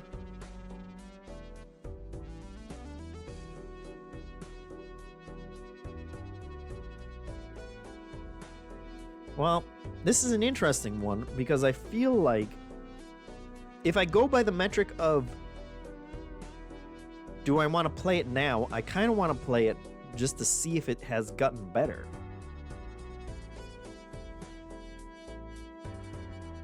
So what the hell does that mean? How do I really like the first game.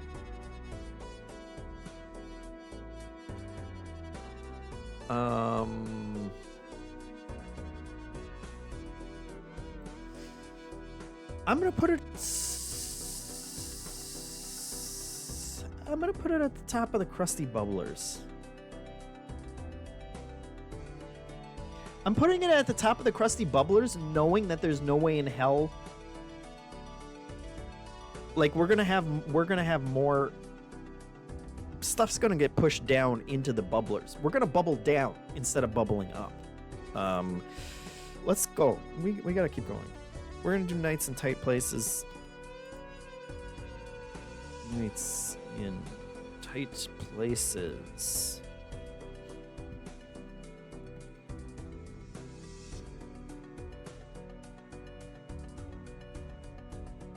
Oh, there it is.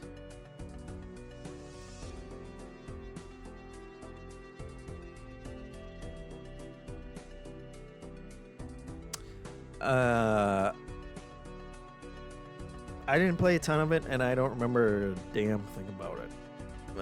Is the problem.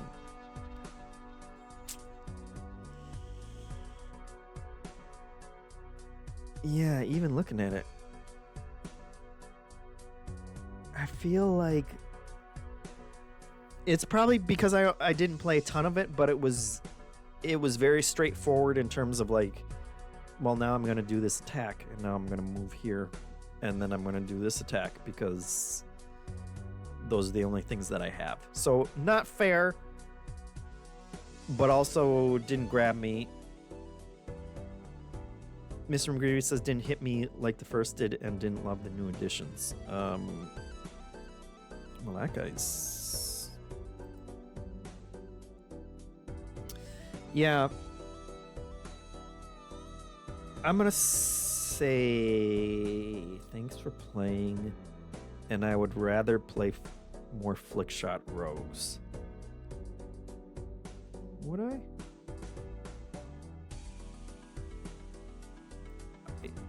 I'm gonna put it there. Because we gotta go. And we gotta go to Solkesto. It's It's gotta be Soul Kesto, right? This is a weird one.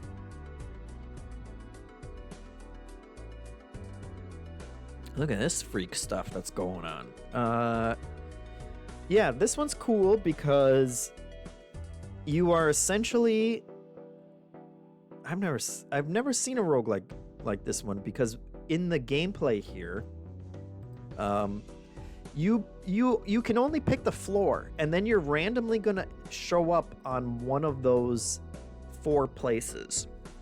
So some have enemies, and the enemies are gonna hit you if you hit them.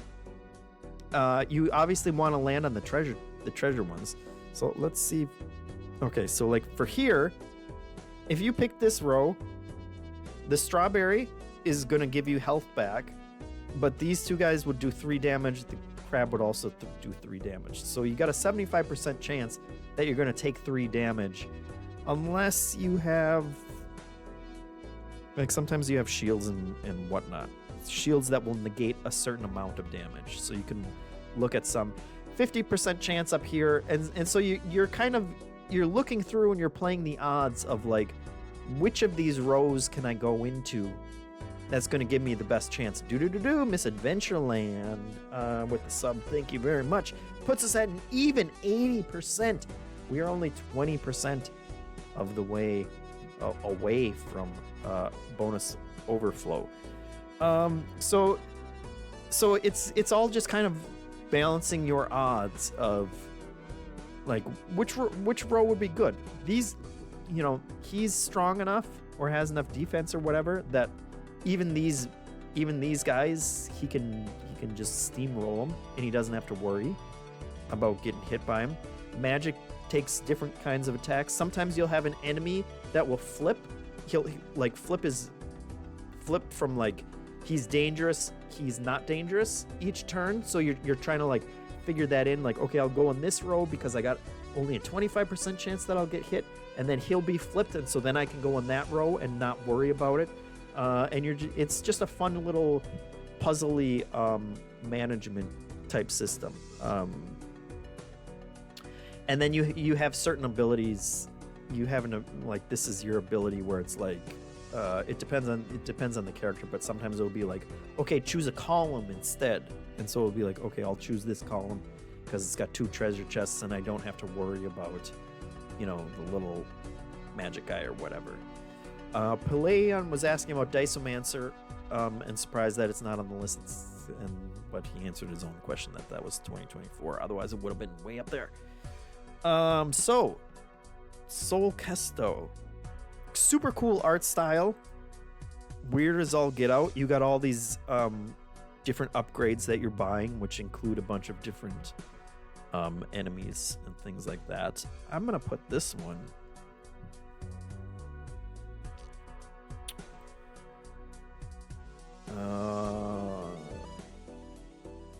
yeah, gosh. Oh, Mr. McGreevy is losing his mind. 5 subs, gifting them out like Santa. It's my last stream before the holidays. So thank you very much, Santa McGreevy, for those subs, and it's pushing us ever closer to the goal. Very much appreciate it. Yeah, so Soul Kesto, would I like to play more than a nerdy chess game? Some days I would. God, look at the presentation. We'll say sure for now, and we'll continue. We're getting there. But this also, it doesn't look like it's that many, but I think it's like still half of them. So we gotta keep going. Let's see, this one is closest to Drop Duchy. So we're counting it. Drop Duchy.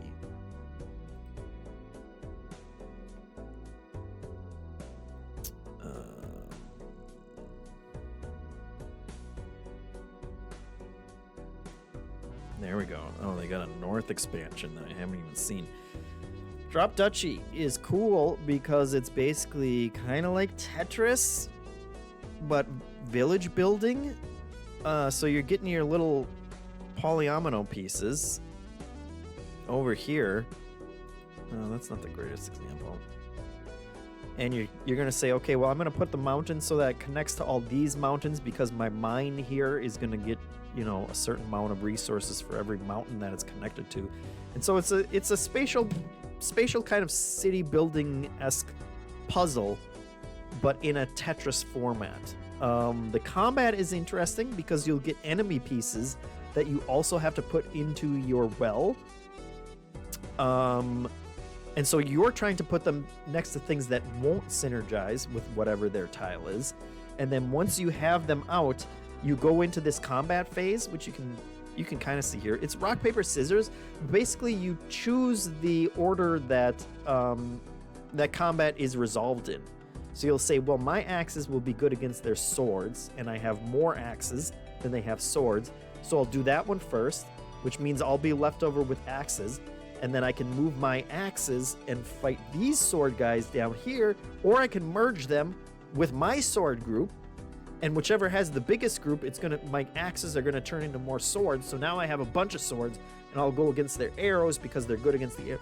It's an interesting take on combat where you're just programming the most advantageous way to go through these battles, that will hopefully make you win it. So really cool stuff. I like Tetris games always, and it's a completely unique roguelike-y take on it. So that's a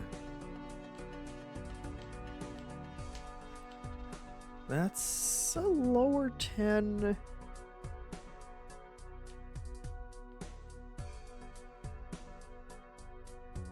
It's a lower 10 Astro Prospector. Yeah, I think it goes right there. Oh, let's continue here. Cross Blitz. We just played it. We just played it last week, and I had fun playing it. I tried to explain this one while we were playing it. It's a little bit hard to explain. I don't think it made much sense. I hope you guys got some idea. You're getting a Hearthstone-like deck of cards. I don't see any pictures of it, but just believe me when I tell you that you have Hearthstone-like cards, and you're putting them out on this field. It has exactly Hearthstone's approach to mana, where it's basically you get 1 gem on your first turn, you get 2 on the second turn, so on and so on. And so you're using those to put cards out in these columns. Anything that doesn't have, enemies will hit enemies in the same columns, otherwise they will hit your opponent. And the rest is just kind of comboing different characters, using their abilities to take out enemies or to deal damage directly, or, there's a card that's a buzzsaw that will hit everybody for 1 point. And so when they put out a bunch of these little wimpy 1 guys, even though you have some, maybe you'll set that off and kind of clear the board and then get out some guys. Just really smart, fun system. But then they have a ton of different story campaigns that they take seriously. That you're kind of moving around these maps and doing very specific battles. Each battle has a couple different objectives that will get you all these different resources that you can then use to craft new cards, and you got a whole skill tree. Lots of depth to this little kind of Hearthstone-esque card battler, but but you get to play it against a computer. I don't want to play Hearthstone against real human beings, and I don't want to play a game that's set up like a collectible card game where they just want me to spend money on packs. This has none of that. It's just a solid core collectible card game-esque feeling, but you are getting the resources that you need to unlock the cards and build a deck out just straight from the game. And that's good. It's good stuff. It's good stuff. It's so good.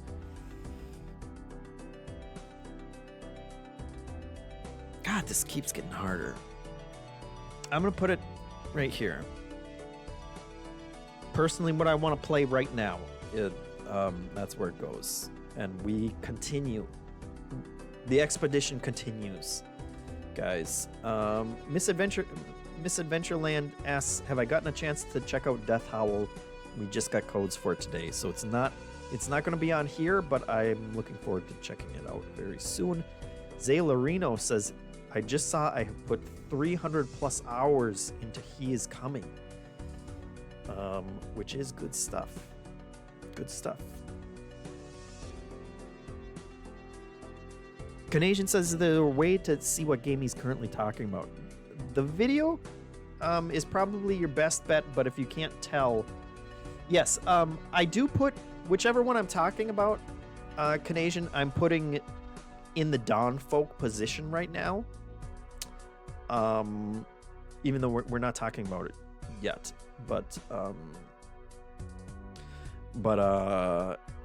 it will be there, and I'll try and say the name of the game more as we're doing this.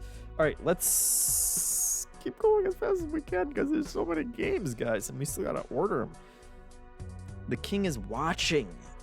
This was a good one too. I don't think I played this one on stream. I mean, I have played it. I played 5.5 hours of it. This is a cool one. Surprise. What do you know? So the core gameplay, it's kind of a tower defense village building one. So you're getting you're kind of putting out different houses, and the weird thing is you have so you're building out this grid. You got this grid. They have trees, they got mines. So sure, you put your mine on top of the mountain, and your guys are gonna get ore from it, and you're gonna have your lumber jacks are gonna go out and cut down trees, and then you have all that kind of stuff that's building resources. But the King is Watching part is you have this gold 2x2 square. It starts as 2x2. You can expand it, and whatever you put that over, those are the only tiles that are going to produce stuff, because that's where the King is watching. And so only those places are going to produce things while it's on there, and everything else is just going to kind of hang out there. And so a lot of these are for soldiers that you're putting out to fight the waves of enemies that are coming in.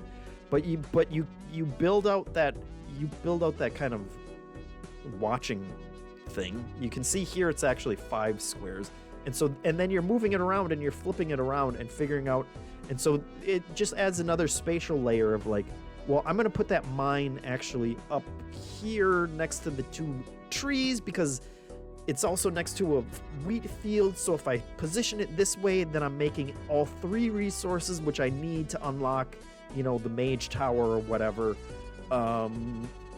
Cool stuff. And then just a ton of different upgrades and let's see, skill. This is one of the 4 different skill trees, and a lot of this is permanent stuff that you're unlocking that will make you stronger when you start your next run and stuff. And I always love permanent upgrades that make you stronger from one run to the next. Casey says it just got a new update too, which must be the volcano update. Overwhelmingly positive. Recent reviews are overwhelmingly positive. That must be the volcano update. Very positive. 2,000 reviews. For The King is Watching. It's good stuff. I do like it. I like it so much that I'm gonna have to figure out where to put it. I like it more than Drop Duchy. That's a good place to start. Would I like to play more of it than Below the Crown? Maybe not. So it's there. 1, 2, 3, 4, 5, 6, 7, 8, 9, 10. So that's that's all our lower. 10. 1, 2, 3, 4, 5, 6, 7 for the uppers. Okay, let's keep going. Okay. Monster Hunter Train 2. Let's rip the band-aid off. Monster Hunter. No. Well, that's spelled wrong, first of all. It's not Monster Hunter Train. I did this at like 3 in the morning, so you'll have to forgive me. Monster Train 2. How about that? That's a real game. Monster Train 2. Monster Train 2. I only played the demo when it came out, and it seemed like it was more Monster Train 2, which I really like. And I didn't feel qualified.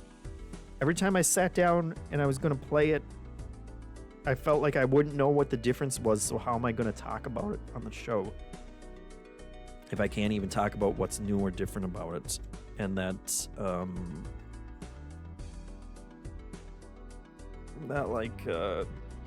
stressed me out enough that I kept picking other roguelikes from the list of 50 roguelikes that I had to play. So I did Monster Train 2 dirty, is the long and short of it.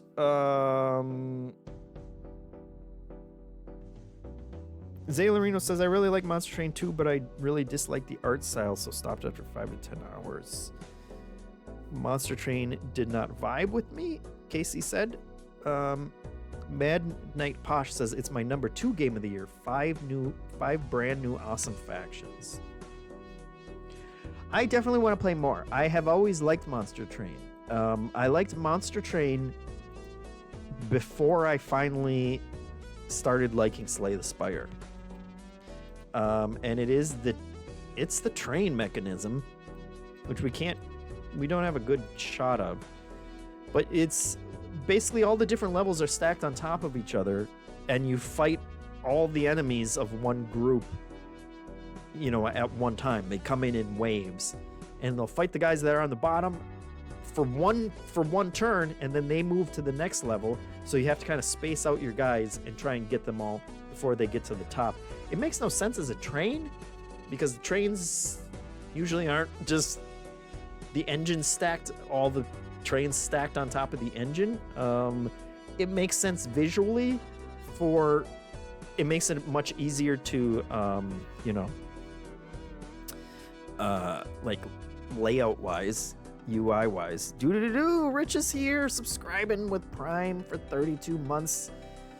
Yeah, so I've always liked it, and I feel supremely guilty that I have not given it enough time, any time beyond the demo that I played, because it deserves it.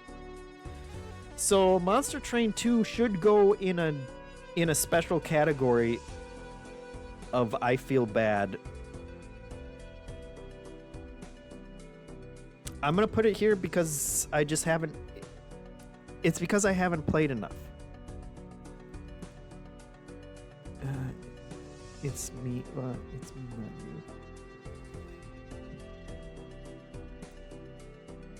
you. Even that doesn't describe it. I haven't played. I'm sorry. Okay.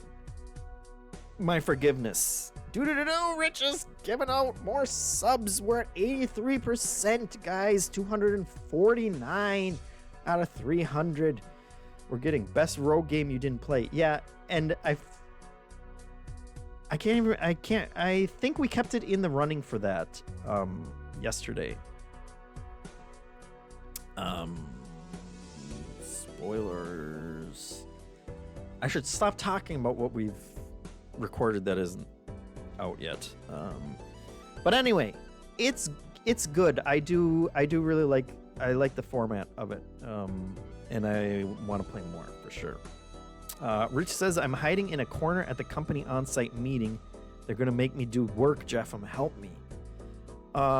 Just pull up a blue screen. There has to be a screenshot of the blue screen of death, and just say, I'm working really hard on this computer, and then just do this and look furious. And they'll be like, don't mess with him. He's the guy who fixes all our networks. Let's continue. Sorry, Monster Train. Monster Train, we will give you a ceremonial straight fire. I'm sure you're worthy of it. We salute you. Next year, I will play. I promise. Let's go. Where's my mouse? I'm on the export button. We don't need that. It's getting harder to land on them. Another farm roguelike rebirth. Another farm roguelike rebirth.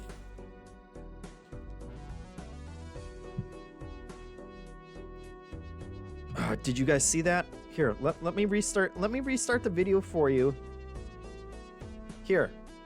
Why is it good? There, right there. That's why it's good. He just got a bajillion resources. You build a little farm. It's a super condensed farming sim basically.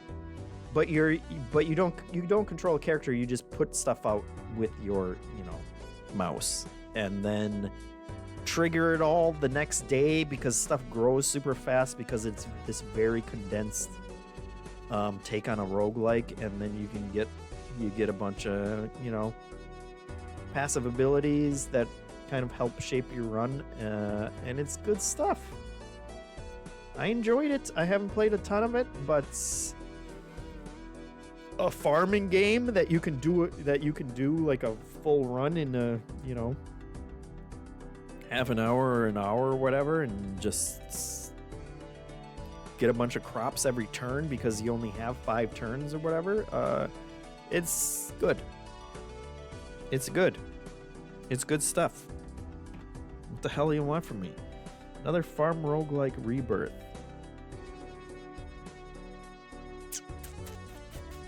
I looked at Astro Prospector, and I was like, damn, I need to play more of that. That's so good. And now it has become my, it just keeps getting pushed down. And we're at lower 10. The 10s are already full. I think I like it better than Drop Duchy. I don't think I like it better than Below the Crown. Did I put The King is Watching above Below the Crown? I think I'm underestimating Below the Crown.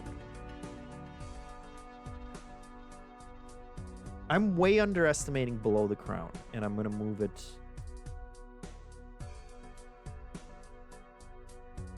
Where did it go?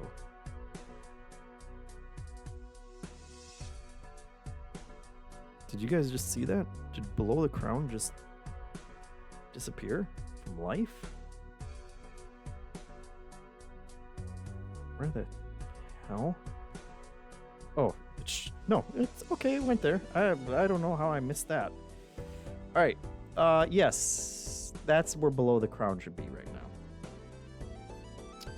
Now, do I like it better than The King is Watching? The King is Watching is stressful. Another Farm is cozy. That moves it up another spot. Sol Kesto should be above Crossbutts.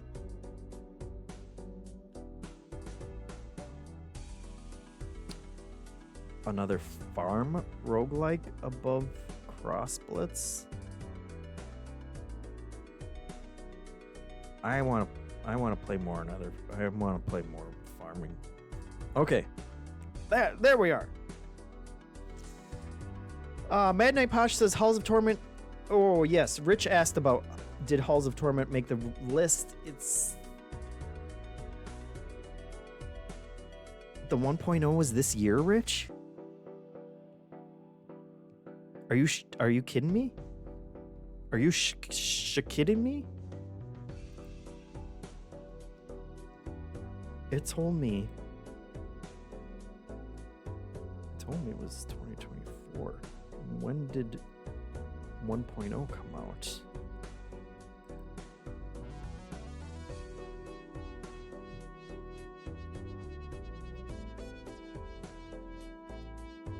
This is important. I know I keep saying we have to go faster.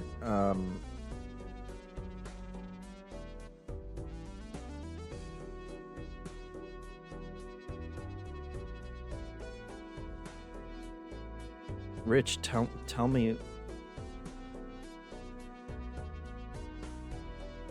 where the 1.0 announcement is. It's a game changer if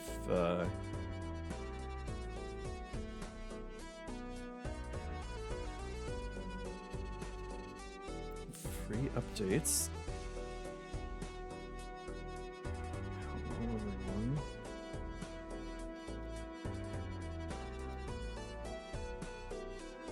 Guys.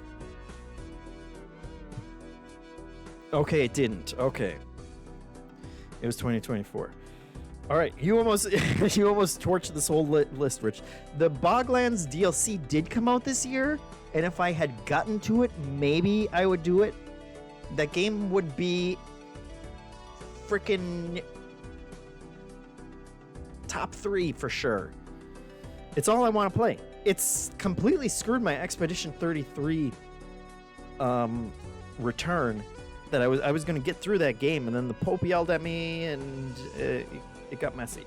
Let's continue. Clover Pit. Love it.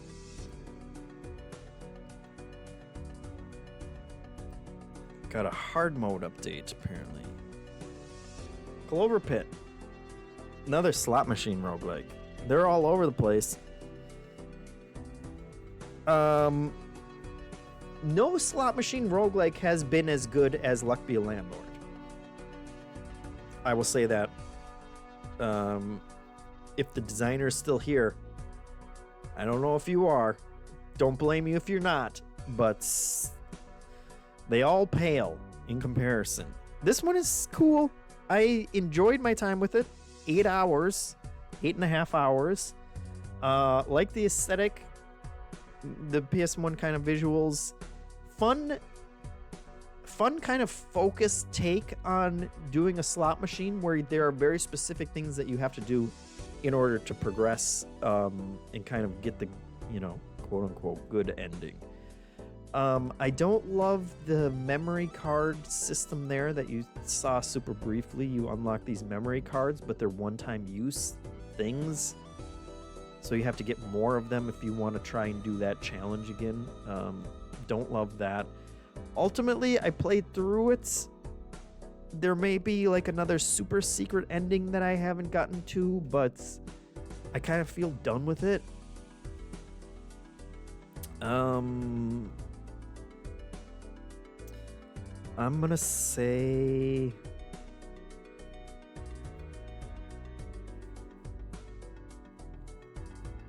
See, that's tough. I have mostly been going by, do I want to play it right now? Which isn't the greatest. I mean, I guess that's an okay metric for roguelikes because you're supposed to be able to play them forever. But I feel kind of done with it. I enjoyed what I played.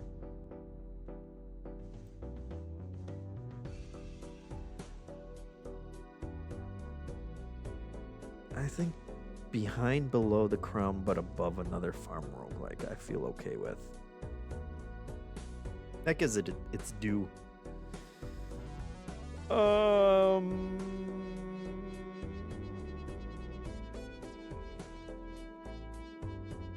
Let's go.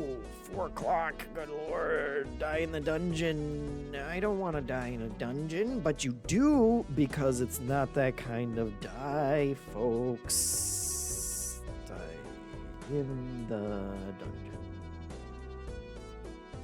It's a cute dungeon with frogs, and the dying is dice. Good dice placement, spatial puzzles in this one. Each different die, each color does a different thing. I think purple's boost, red's probably attack, blues are shields or whatever.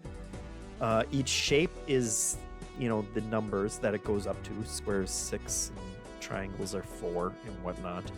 But then you got Freako dice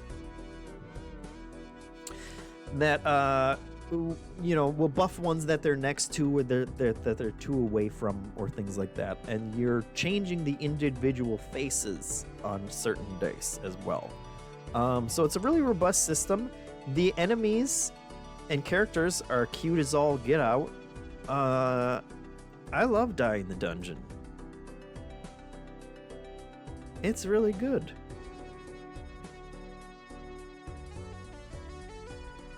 I think it's straight fire good. And we're gonna stick it up. Oh god, this is when it gets tough. I think it blasts here. I don't know about Star Raiders, but that's where it goes. All right, next.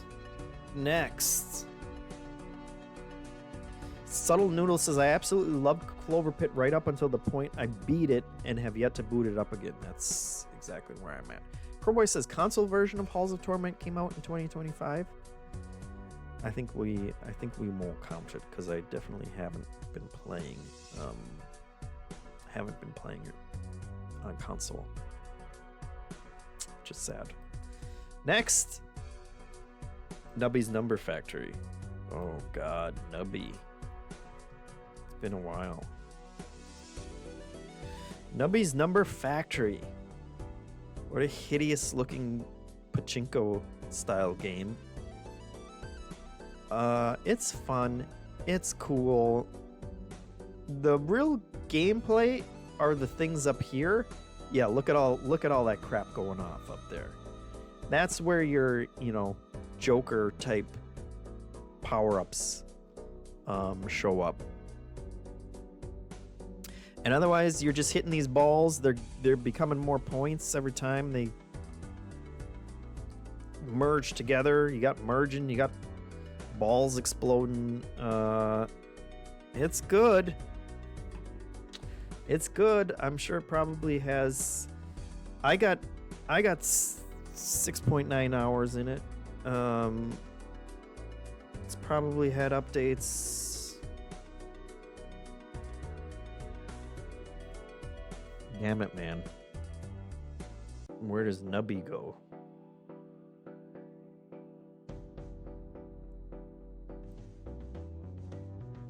I think above Clover Pit.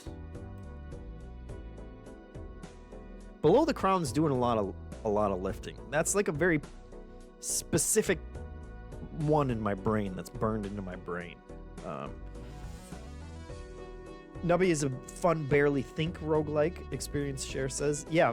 Once you pick your power up, you basically just press the button to shoot the ball out, and then you just watch where it goes. It's good stuff. Okay, here we go. Right here. White Knuckle. Dang it, man. White Knuckle.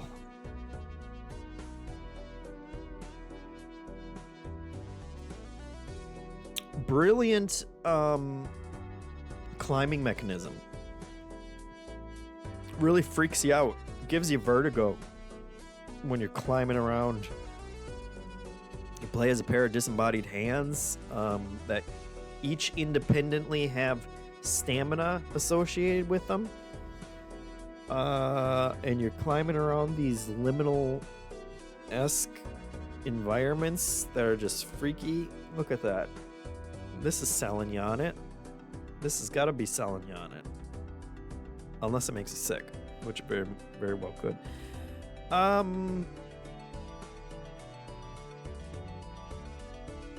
It's hard as balls, man. Missing a jump and falling into the radioactive pool that is always rising in just the first area, and then having to start all over again, was kind of killing me.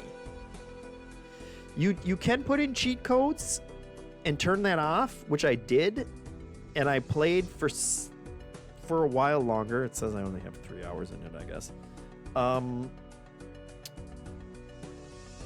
But it's a tough one. I wish there was more checkpointing. It seems like there's at least some, but I haven't unlocked it and I don't know how it works. And I got to some places that were like, I have to do what now? Even cheating. Even turning off, the deadly pools. I got to places where it's like, you got to do a timed run back, and the inventory system is really cool. I don't know that it shows it in any of these screenshots, but you're basically carrying around all these different things, and you can take out a big piece of rebar and throw it, and that becomes a place that you can grab onto.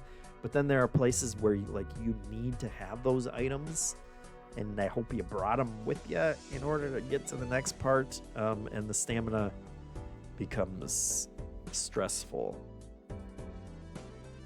It's good.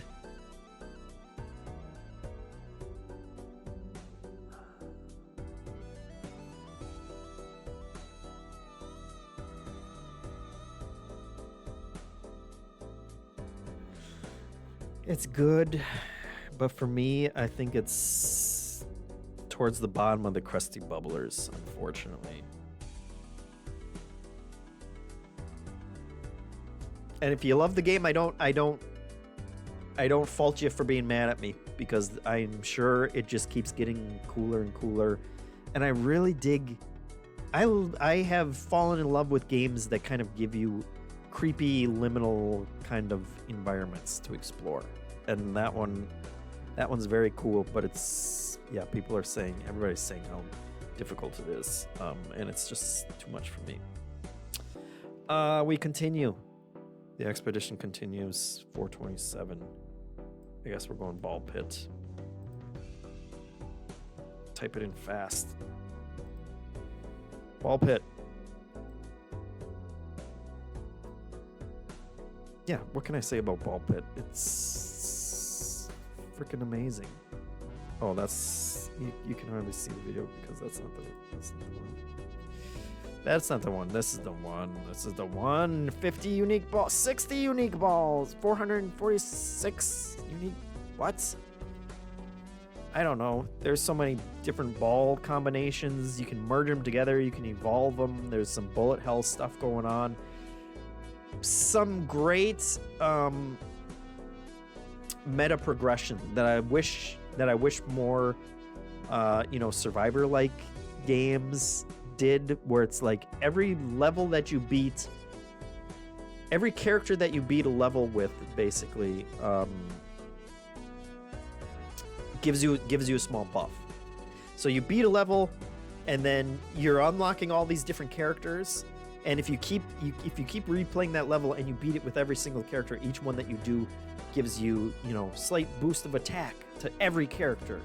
And then the next, second level will be like slight defense or movement bonus or whatever to every single character. So it makes you want to go back and continue beating each level with different characters.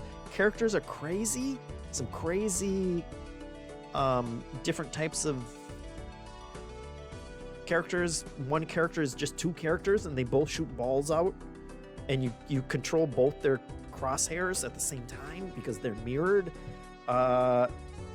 It's great. I want to play more right now.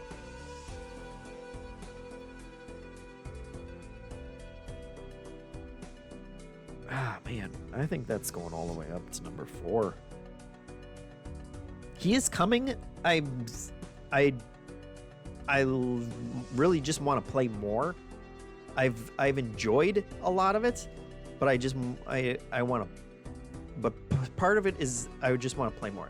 A Christ is asking how much Ball Pit have I played. I've played 10 hours of Ball Pit. It's been a lot of Ball Pits.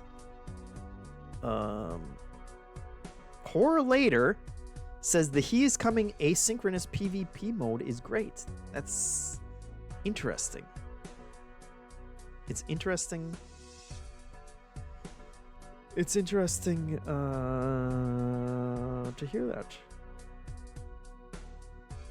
A Christ says that 10 hours is about as much as Ball Pit's worth. Sure. You know, different mileage for different people. But I want to shoot more balls. I don't want to stop yet. But we must continue. And we will continue with this one. Hades 2. Well, there's a problem one for you. Hades 2. What can you say about it?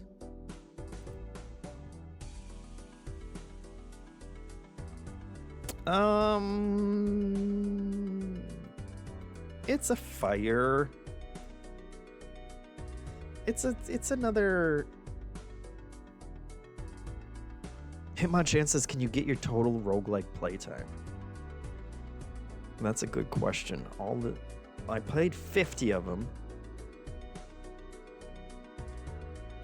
That would be an undertaking, but maybe I can do that during break and go through and try and total up how much I played. And if we counted Halls of Torment, you can just double whatever it is. Hades 2. I like, and also a Game Awards advertisement, because there we go. I like it more than the first one. I have hit a wall by the name of Kronos, and his boss fight annoys me, and I have not been able to beat him, and I haven't gone back to it for a while because of it. I like all the meta progression. I don't care as much about the story too much, really, if I'm honest. Gameplay is very good, very smooth. Lots of good power-ups. There have been many times where I pick something up and it's like, oh, that is super powerful. And then the next one you get, it's like, oh, wow. My build is even more amazing now. And then you get trashed by, that band, that singing band, pop band. I finally got pretty good at them. But Kronos is annoying me. So... A Christ says, I don't say this lightly, there's actually too much pointless banter / yapping in Hades 2.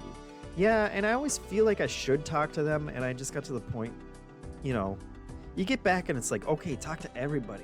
Everybody's got something to say.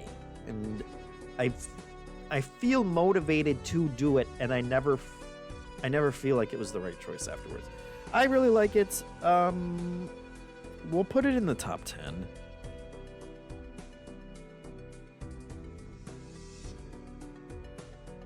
It's probably in the top 10. All right, 1, 2, 3, 4, 5, 6, 7, 8, 9. Okay, well, it's in the top 10 for now. Yeah, more than Slots and Daggers.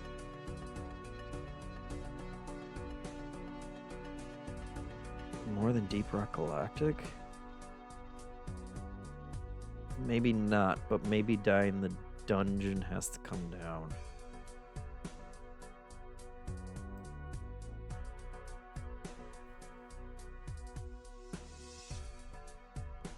Is Ball Pit too high?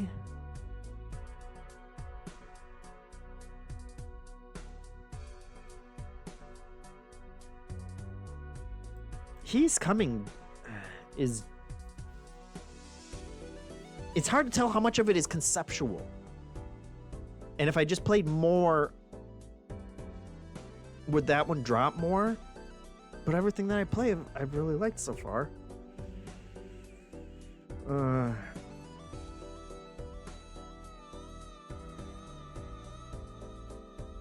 It's tough. Star Vaders? Star Vaders too high? I really love the Star Vaders. And now I remember less of it because it's been so long. I'm going to leave it there for now. We're going to continue. Because we have to. We have to push on. Let's knock some of these out. Morsels.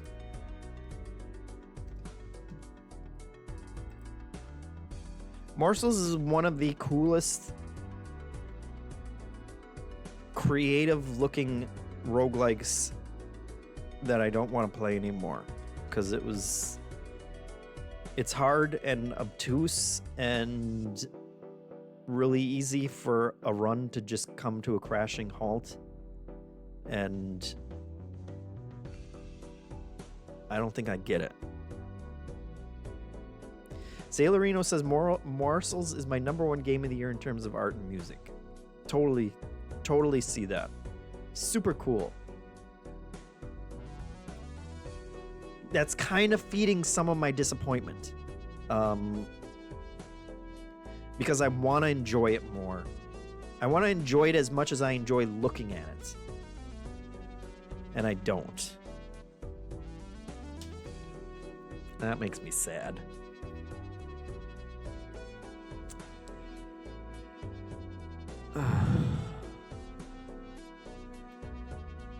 I'm gonna put it behind Flickshot Rogues.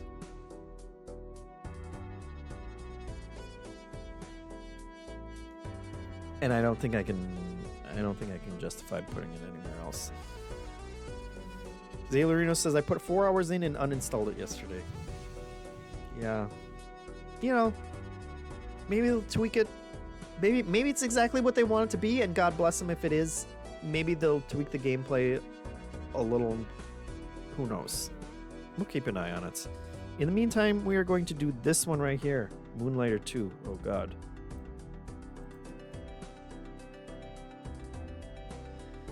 Moonlighter 2. The Endless Vaults.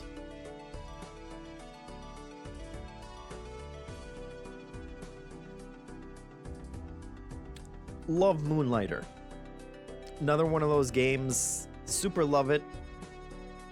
Was looking forward to the sequel, just like Undermine. Not in love with it yet, just like Undermine. It didn't run great on Steam Deck, which I saw that there's a new patch out that has hopefully addressed that. So I'm definitely going to jump back in, check that out. Otherwise, bit of a slow start, and a little less. Feels a little less procedurally generated, and more kind of specific-y dungeon type thing, which isn't a deal breaker. I just had to play more, and it just wasn't playing well, and it was kind of giving me a headache, and it didn't grab me right away the way that the original did. We can safely turn off the straight fire for this, unfortunately. I do want to play more. I'm gonna put it above Nubby, because right now I want to play more of it than Nubby. I want to give it's early access, so you know they're working on it, and that gives me some hope. And we continue. My God, it's taking too long. Bio Prototype. Let's bang this one out. I played this one at 5 in the morning until I fell asleep because I couldn't stay awake any longer. Vampire Survivors-esque. There you go. Really cool and weird upgrade system. all these different things change what your attacks are. You're picking them up, but there are two types. There are circles and there are diamonds, and the diamonds have to come after the circles, and they buff each other somehow. But then each organ, these are all organs, they're tagged with different things, and certain ones can only come after certain other ones. And it's a really complicated, confusing system. Ultimately, you just kind of drag and drop and try and figure it out of like,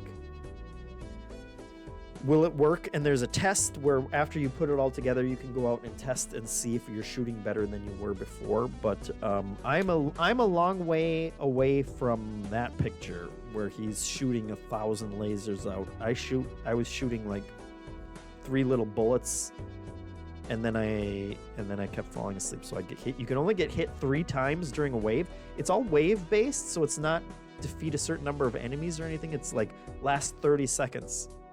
Or, you know, maybe a minute or whatever, and then you get a new upgrade. So it's interesting. It has 17 reviews, and it's at positive. It definitely deserves more attention than 17 reviews. Upgrade system is completely unlike any other Vampire Survivors type game, and so that makes me want to play it more. But it is very obtuse at the same time.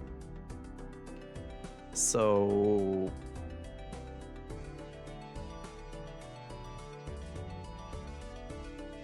well, it kind of, I'll put it right there. Mid-crusty bumper. Yes, 6 o'clock. We gotta be done by 6 because of the Game Awards. And also, yes, thank you, Janet, for pointing it out, that we're raising money for the Somali Museum in Minneapolis. You can see the link down there where you can donate to help out our Somali community. And kind of the Somali Museum celebrates their culture, which is worth it because they are not garbage people, as our embarrassing president said. So please tune in. Please do consider donating to that if it frustrates you as much as it frustrates all of us. That's one way that you can kind of give back a little and show your support. And we appreciate you taking the time to consider that. All right, we're getting close. Other than the fact that we've been ordering it as we go, so hopefully it won't be too bad. Tiny Kingdom, let's do Tiny Kingdom.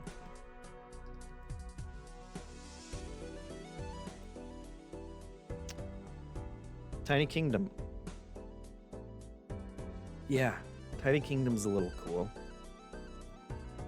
It's a little bit cool. It has a cozy mode and a challenging mode. People say the challenging mode isn't very good.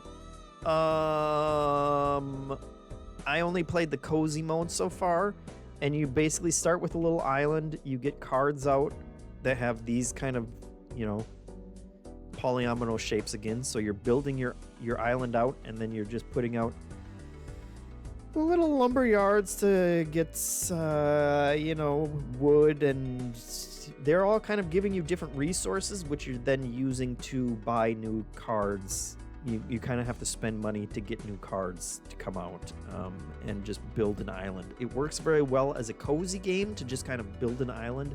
I guess when the money's a little tighter in the challenge mode, kind of the, you know, randomness seems to not be great according to Steam reviews. I haven't played enough to see that myself yet, but it's worth checking out. It's only got 121 reviews, and they're mostly positive. So, and it's $10. That's fine. That's a fine amount. We got some thumbs down, but worth checking out. I've enjoyed what I've played of it enough to say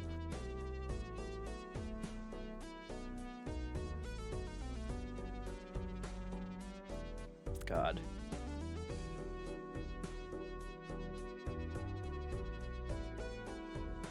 maybe.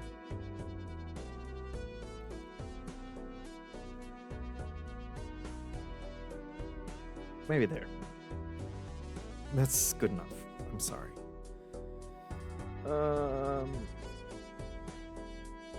If you like this one, also check out These Doomed Isles. It's super cheap on sale right now on Steam. Early Mandroid says. Guys. These Doomed Isles. I write them all down and I check them out. That's how I found Halls of Torment. And I love it. Let's do Evil Egg because my little clicker was right on it. Evil Egg. Overwhelmingly positive it has with 168 reviews. Hanson loves it. I didn't like it that much. I'm sorry. It's above Morsels for me, but I found it visually confusing.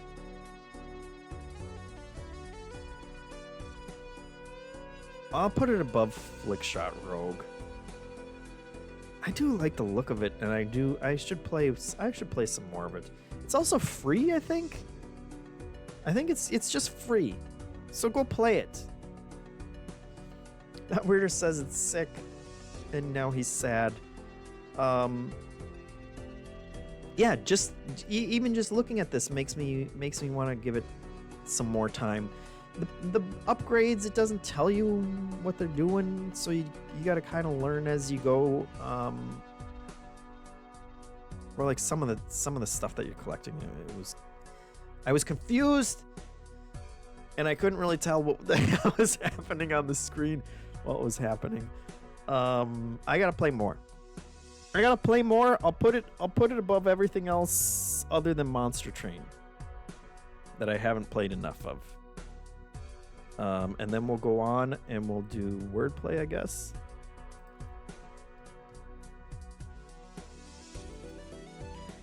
Wordplay is Luck Be a Landlord Scrabble word spelling. Congratulations. I like it. Of course. I was an editor. I like spelling words. I didn't like it as much as I thought I would. You start with a huge bag of letters because you need a lot of letters in order to spell stuff. So it's a bit like if you played, you know, a roguelike deck building game. But you know, your basic when you start the game and you have the deck of like do 1 damage, do 1 shield. If you had 60 of those that you were then adding new cards to is a bit what the spelling part of it, or like getting new tiles, feels like. Made by Game Maker Toolkit's Mark Brown. Yes, he did a good job, solid job on that. So like getting new tiles, I don't love. It doesn't feel super satisfying. The other stuff on the side here, the jokers essentially, that's more cool. I enjoy that more. Building out a you know, kind of engine, and then spelling big words is always fun. So where the hell does that leave us?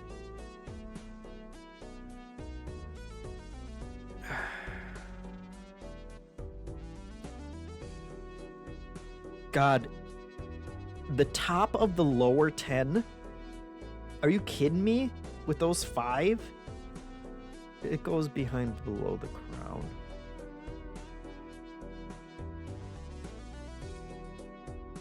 Yeah, or those 4. Shut up. Okay, we do this one. Loot plot. This is sick. This is for the sickos.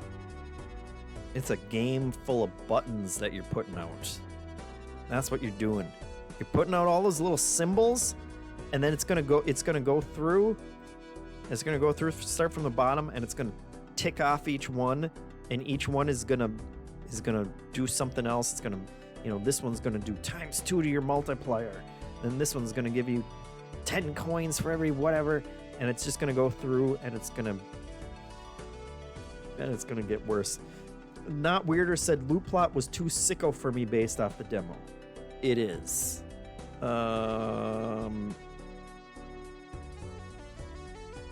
It's a game for sickos.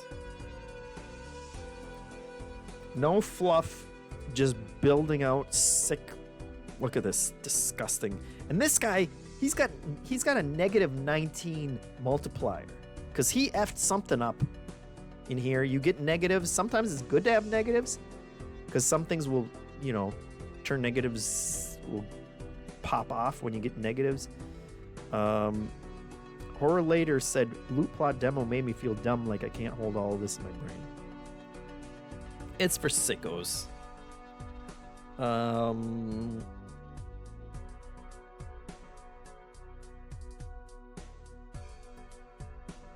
Above Dog Witch, I think. I think that's a fair place. Let's do Dice Legends. Let's blow through these as much as we can. I've been saying that the entire time, and then I have failed to do so. Dice Legends. Dice game. You're using dice to fight things. Turn the screen shake off immediately. It was nauseating. You get a bunch of different cards. They all you'll slot dice onto them.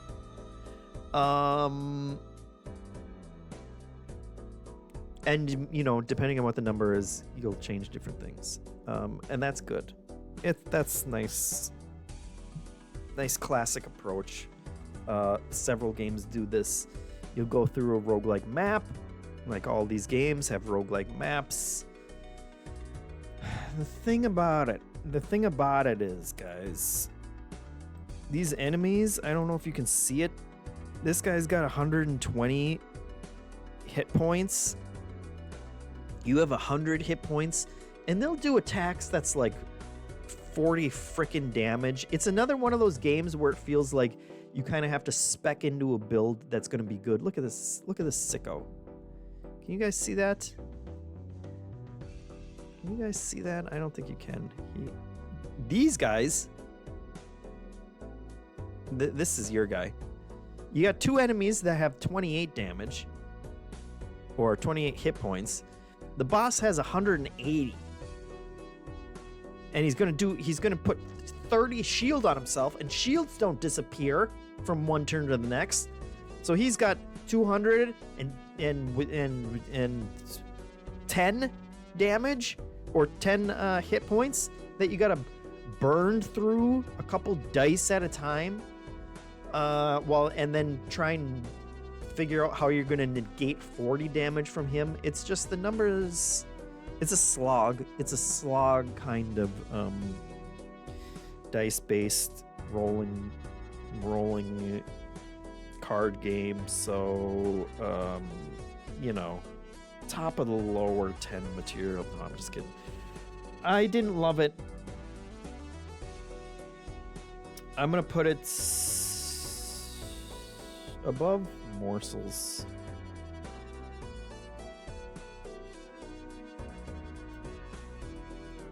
But still in the thanks for playing. We might as well, while we're at it, hey, look at this. Spell Rogue.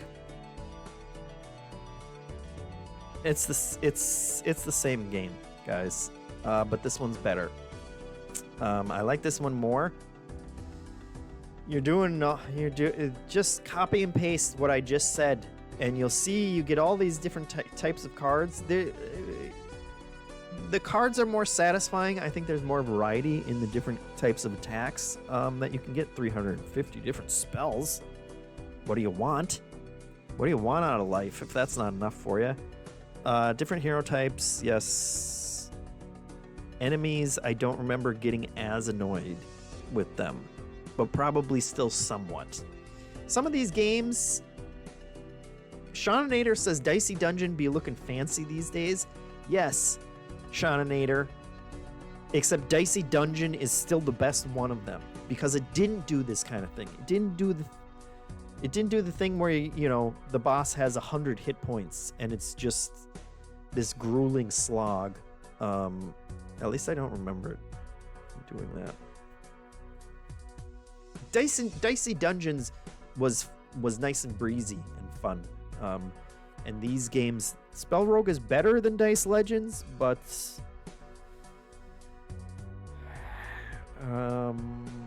exactly one spot better. Actually, I'll put it above Flickshot Rogues because I did like it a little bit more. Did I like it more than Evil Egg?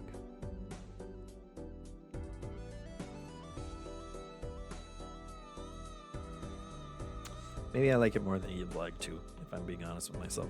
We'll do that. We'll do Runeborn. Whoops. Don't click on it though. Move it over here. And then we'll do Runeborn. Guess what this is, guys? You're never gonna believe it. It's a slot machine. But it's runes. So it's a little different. You got different lines that you can go through. You can also do the diagonals. What makes it a little more interesting is that it's here. If we look here, it's each line goes from left to right. And so, okay, fine. You got two yellows here. You got two greens. Those don't mean jack because you got to start with a yellow in order for them to keep being. Right now, this line is one blue. This line is two blues. This might be a wild, in which case it would be three blues. But so you have to try and figure it out, and I think you can freeze individual ones and then re-roll and try and so it's a little different from most slot machine roguelikes. You're changing the makeup of which ones you have. You know, here's your different columns and what's in each one and stuff. So and then it has a battling, element. You pick which enemy you want to try and fight, and get rewards for each of them. It's cool. I do like it. If I sounded a little sarcastic, absolutely blasted. I mean, come on. I know there are a lot of slot machine roguelikes, but this is a fun one and not weird. It says, what is this, some kind of rune factory? It is. I want to play more of it. I haven't played a ton of it. I'm gonna put it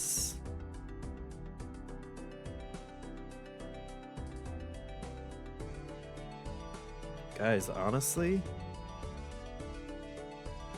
I think this one's on fire. I think we're going all the way up here with that one, and I feel okay about that.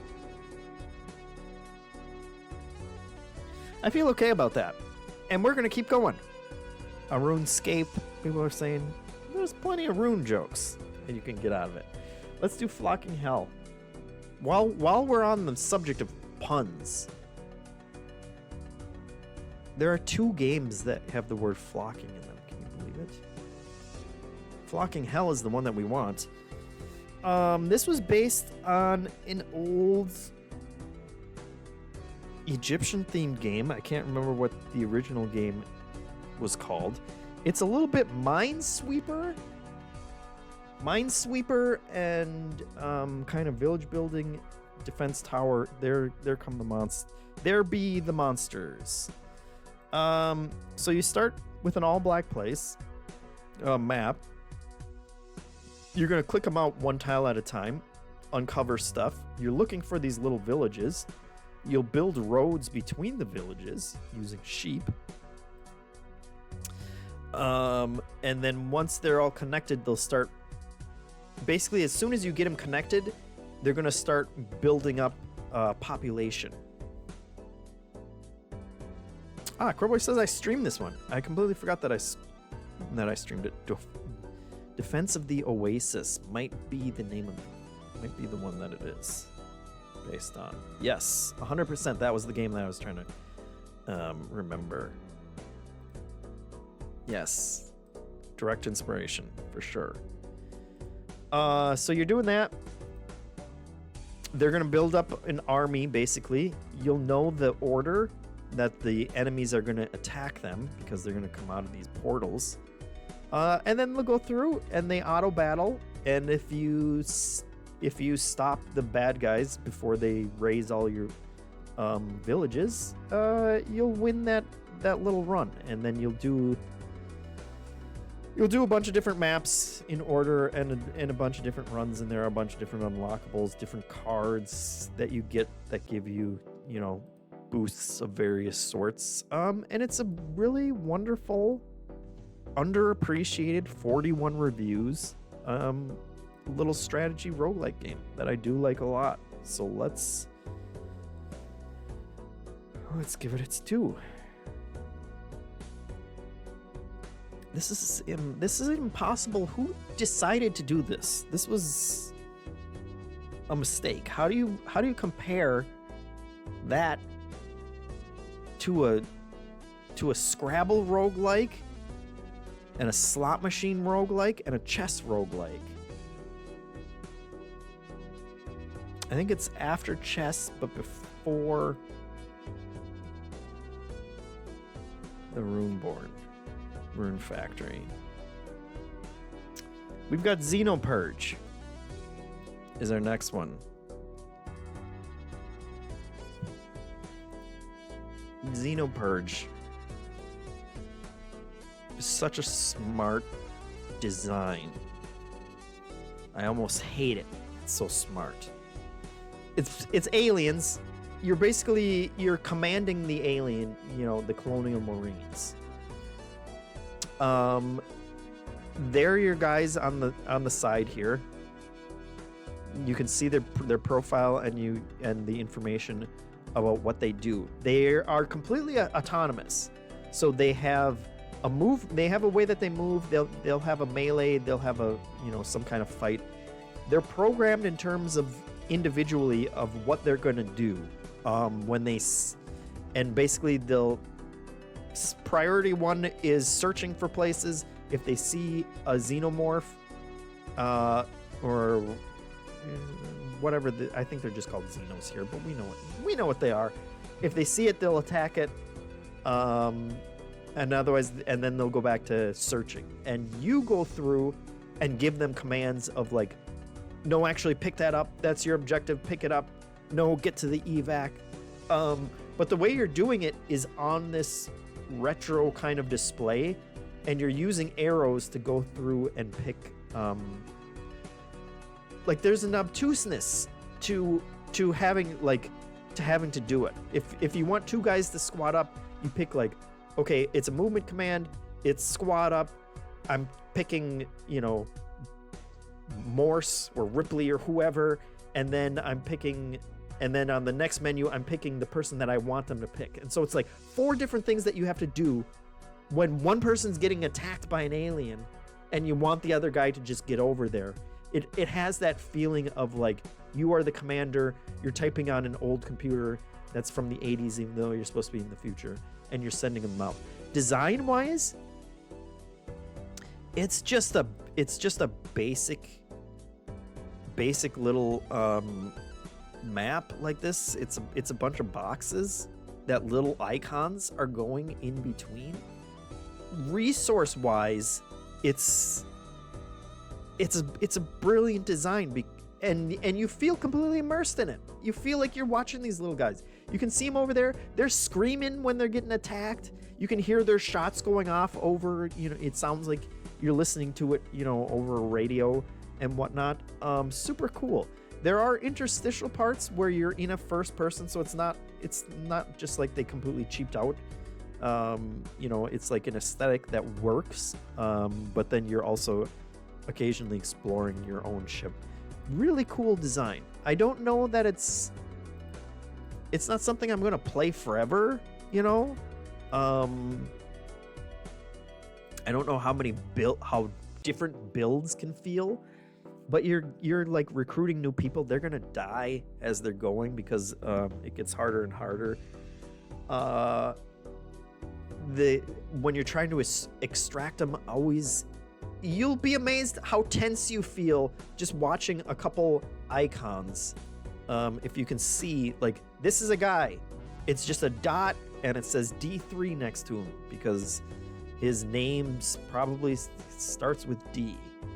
And that's another part of it. It's like, who's D3? Like, which one of these guys do I have to tell to like get over there? It's very, very impressive for doing a lot with a little.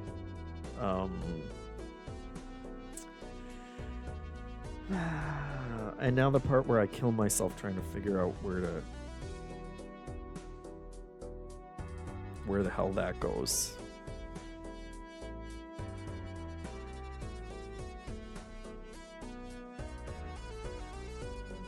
I'm gonna bump it all the way up to behind, below the crown. Everything gets sorted from below the crown for some reason, but that feels fair. Maybe Runeborn goes up one more. Maybe behind Runeborn. And that's that. 3 more. Let's do 9 Kings. I streamed this one. You guys have seen it. You know everything about it. It's another deck building game. You're getting cards. You're building out that little your little kingdom here. They're going to give you a lot of different little armies, and then those little armies are going to go straight out. And they're going to fight in wars that look super impressive, even though they're all just little baby boys fighting out there. A bunch of kings that you fight, probably 9 of them. It's all auto battling, but you do have an active ability that you can kind of shoot out there to help your little guys. Spatial puzzle stuff that you can do in there as well. It's good stuff. So where does it go?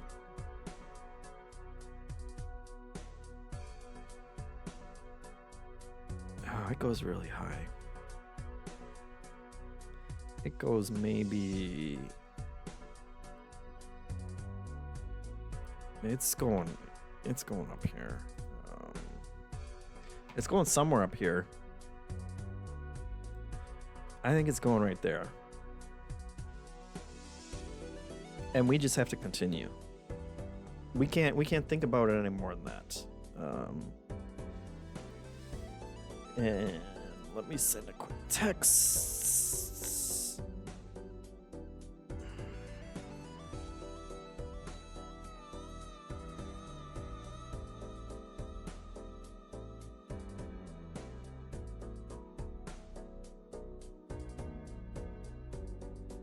All right. Dawn Folk. Let's do it.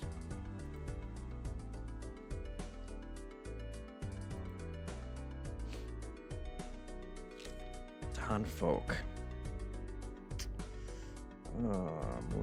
There we go.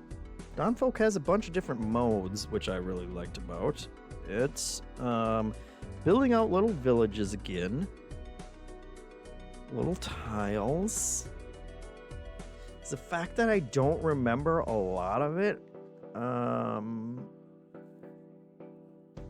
Tipping my hand? It feels more like a puzzle game than a roguelike, and I did like that about it. But you do have to, and I remember there are a bunch of like different, very bespoke challenges that were fun to try and kind of figure out. But otherwise, yeah, it's cool. And it makes me want to play more.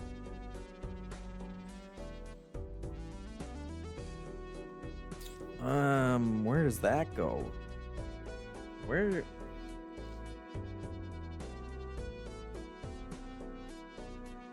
I'm gonna resist putting it behind below the crown. I think it goes before Flocking Hell. And hopefully it's not just because they're similar games and I'd rather play more Dawn Folk. But I think that's where it goes. Final one, guys. I didn't set out to do it in this order or keep this one for the last one. But yeah, obviously it's going in the top. Ao Tenjo is very much Balatro, but instead of poker, it's Mahjong. And that's a brilliant idea because Mahjong has so many different combinations and things that you can build, all of which you can level up, all the different scoring options. There's so many different ones that you can then kind of spec into. So in Balatro, it's like, okay, I'm going to go for flushes. Obviously, you're always going to go for flushes. Maybe you'll try and build something that, like 2 pairs or 3 of a kind are super powerful for. But there's, you're not going to build you're probably not going to build a deck around straight flushes or, straights maybe, but you have like 5 different hands in poker that you can build something around. This, you have dozens and dozens of different types of hands, and that's just incredible. Plus all of the different abilities that you can put on individual tiles, plus your actual Joker-like power-ups that you can get. It's phenomenal. It's at very positive, which is criminal. Ao Tenjo.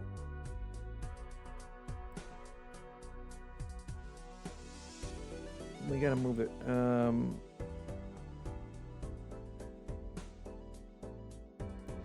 I think it's a number 2 spot.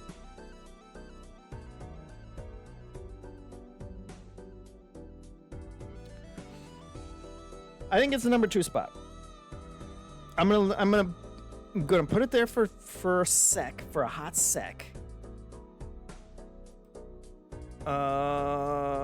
3 hours. I know I didn't anticipate or plan this well. We're gonna put it up there. How many do we have? 1, 2, 3, 4, 5, 6, 7, 8, 9, 10. That feels okay.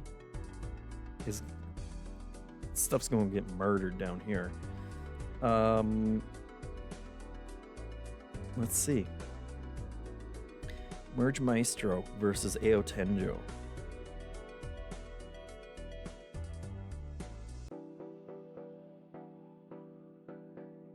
You know what, folks? I think it's Ao Tenjo. I'm gonna sleep on this. But honestly, no, man. I can't finish a Yakuza game because as soon as I get to the Mahjong, I only play Mahjong. And I haven't even scratched the surface of Ao Tenjo. I played 9 hours. But I could play digital Mahjong forever. It's not completely like Mahjong because you're not playing against, other people's hands or anything like that. You're kind of drawing in a similar way to actual Mahjong. But yeah, I think ultimately, I've played a lot of Merge Maestro. I still love Merge Maestro. I think I'll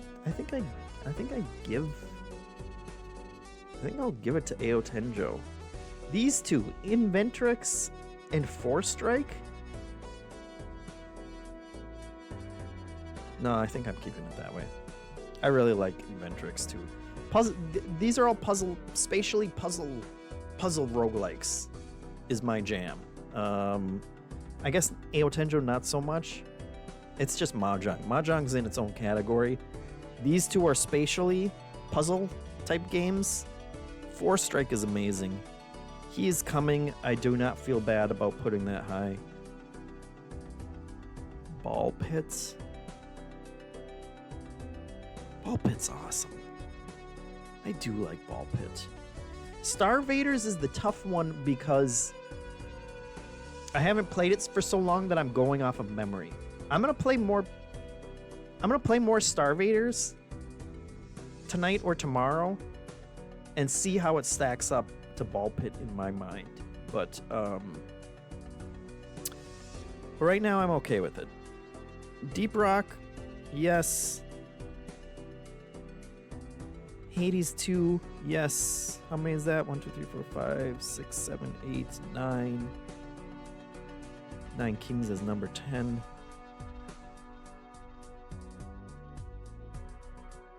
Do I like 9 Kings more than Die in the Dungeon? I'm going to say yes. So I'm going to move these two down.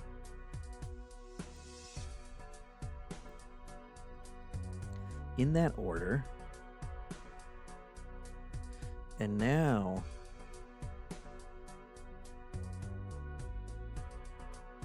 I think Starless Abyss moves up past those two.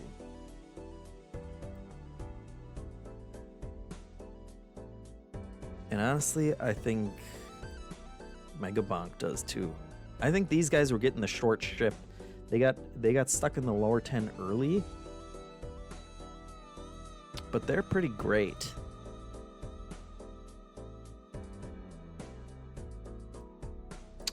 And I think Absalom and Below the Crown also. I think that's why Below the Crown kept beating so many things, is I think it was a little low. Die in the Dungeon, Slots and Daggers.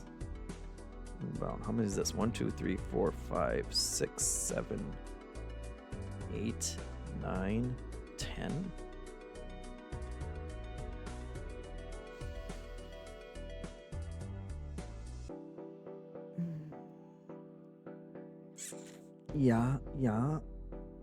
Yeah, maybe. Okay, let's start from I'm gonna start from the bottom now, and I'm just gonna go one by one, and we'll see if we get all the way. Null Hack, I don't feel bad about being there. This is good. I like it more than that. Sure. Maybe there. Maybe in front of Dice Legends too. Peerless Morsels, Dice Legends, that all feels fine. Flick Shot, I want to give another chance to. Evil Egg, do I want to give more of a chance than Flick Shot? Yeah. Spell Rogue? Monster Train. Those are all fine. Crusty Bubblers? Encounters? Behind White Knuckle? Sure. Talker of Cards. Prince of Persia. Prince of Persia? Behind Bio Prototype? That's a tough one. Prince of Persia? Do I want to play more Prince of Persia than Bio Prototype?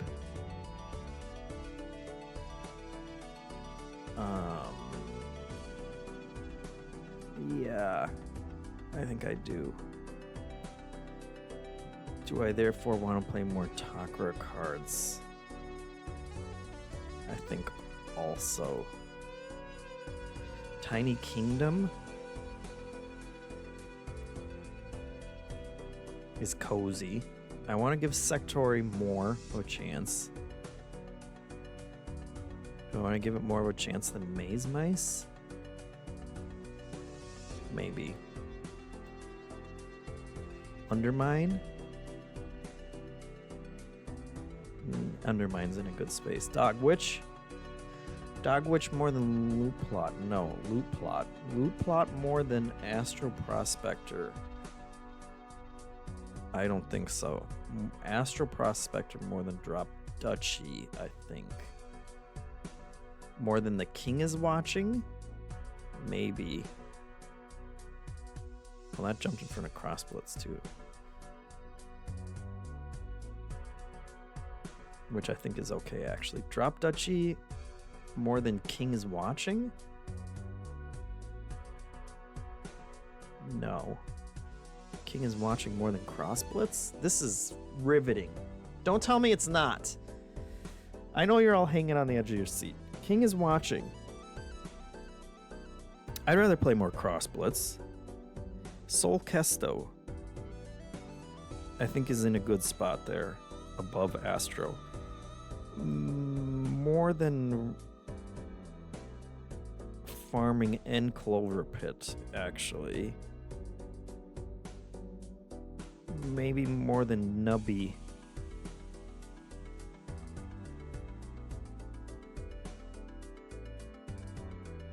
Maybe more than Nubby and Moonlighter and Wordplay and Flocking Hell? And Dawnfolk. And Xenopurge. Runebound? Or Runeborn? I don't even know what the hell it's called. I'm gonna put it up there. Another farm more than Clover Pit. Yes.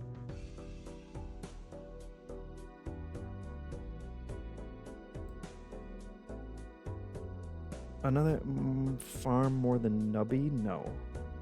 Nubby more than Moonlighter? Yes. Nubby more than Wordplay? Yes. Nubby more than Flocking Hell? Yes. More than Dawnfolk? Maybe not. Another farm roguelike behind Moonlighter. Moonlighter ahead of Wordplay. And probably Flocking Hell. Wordplay, maybe in front of Flocking Hell too. But not Moonlighter. Dawnfolk. Moonlighter behind Dawnfolk, I think, is okay. Nubby's Number Factory.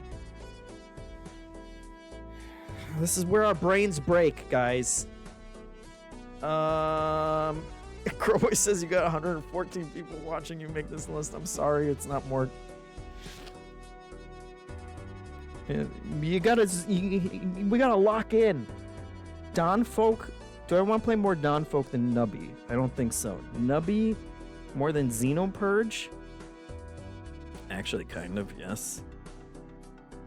Does Nubby go back in front of Sol Kesto?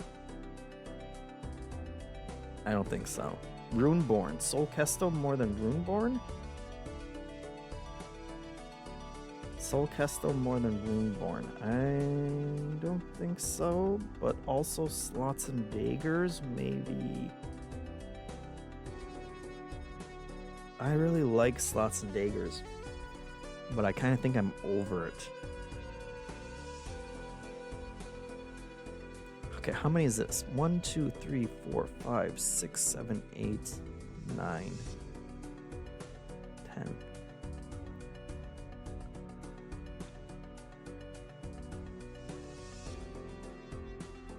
I think Nubby's Number Factory.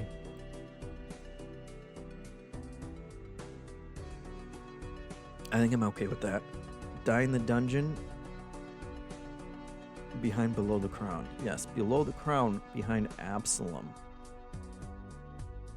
I think so. Absalom behind Megabonk. I think that's okay. Megabonk behind Starless Abyss. Starless Abyss behind Nine Kings.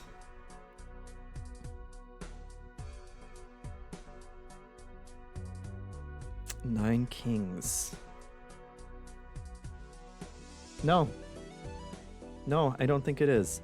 Nine Kings behind Hades 2. That's fair.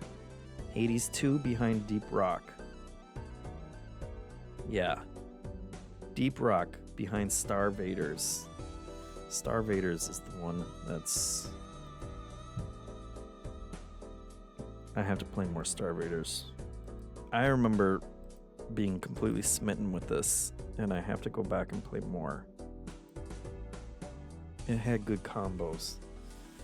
I'm gonna leave Star Raiders. Star Raiders behind Ball Pit. I'm gonna move it up. And I may change that in my brain later. He is coming in ahead of it. 4 strike. Is 4 strike ahead of he is coming? I think so. Is 4 strike behind Inventrix? For my pervy sicko tendencies, sticking stuff in an inventory? Yeah, man. It is. Merge Maestro behind Tenjo. Yeah, that's the list. That's the list. It's a list. That's it. That's it. 2 10s.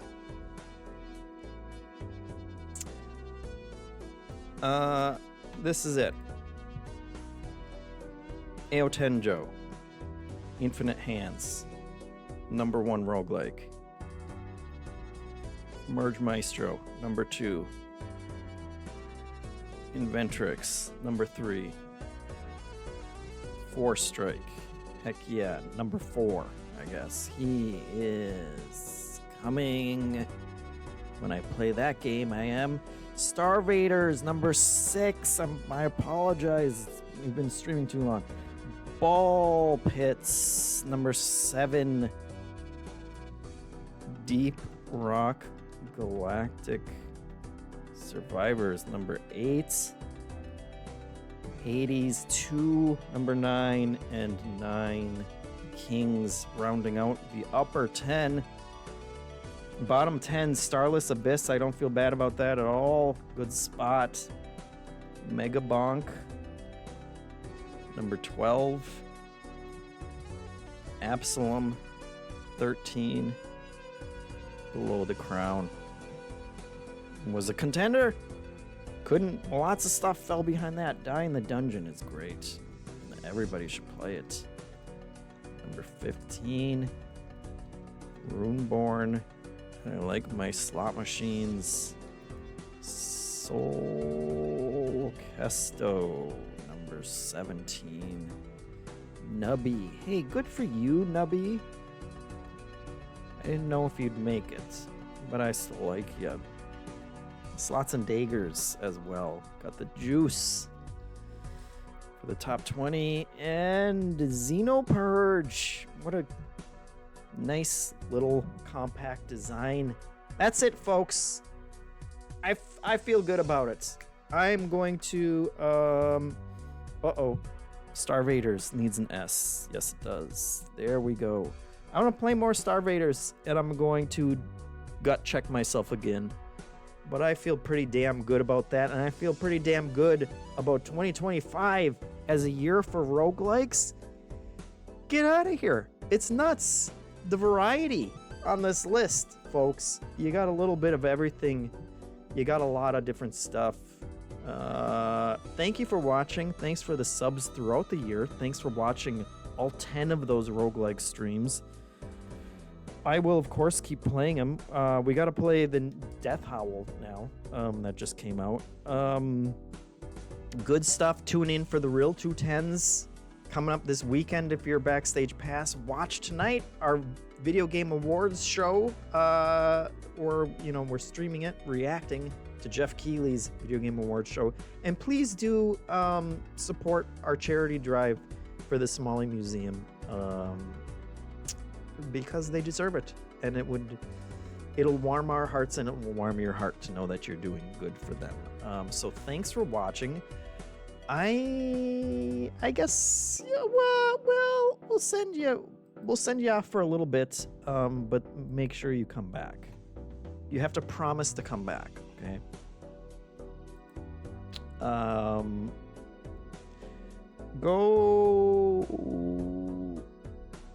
watch Kelsey's mom make some potato gnocchi in brown butter sauce. Get hungry and then come back for the Game Awards. Is it on YouTube? I think it's on YouTube. Already raised $3,800. That's awesome. Yes, it is on YouTube. So watch this for a while and then head over to YouTube for that. And thank you for watching again and the subs. We appreciate it. We appreciate you all. I'll see you next year. I'll see some of you in Backstage Pass when we do the 210s, but otherwise, have a blessed end of your year, and we'll see you in 2026. Go raid! And say hello. She's got a Santa over there. Thanks, guys. Bye. This was fun. We did it. See you guys. Go right now.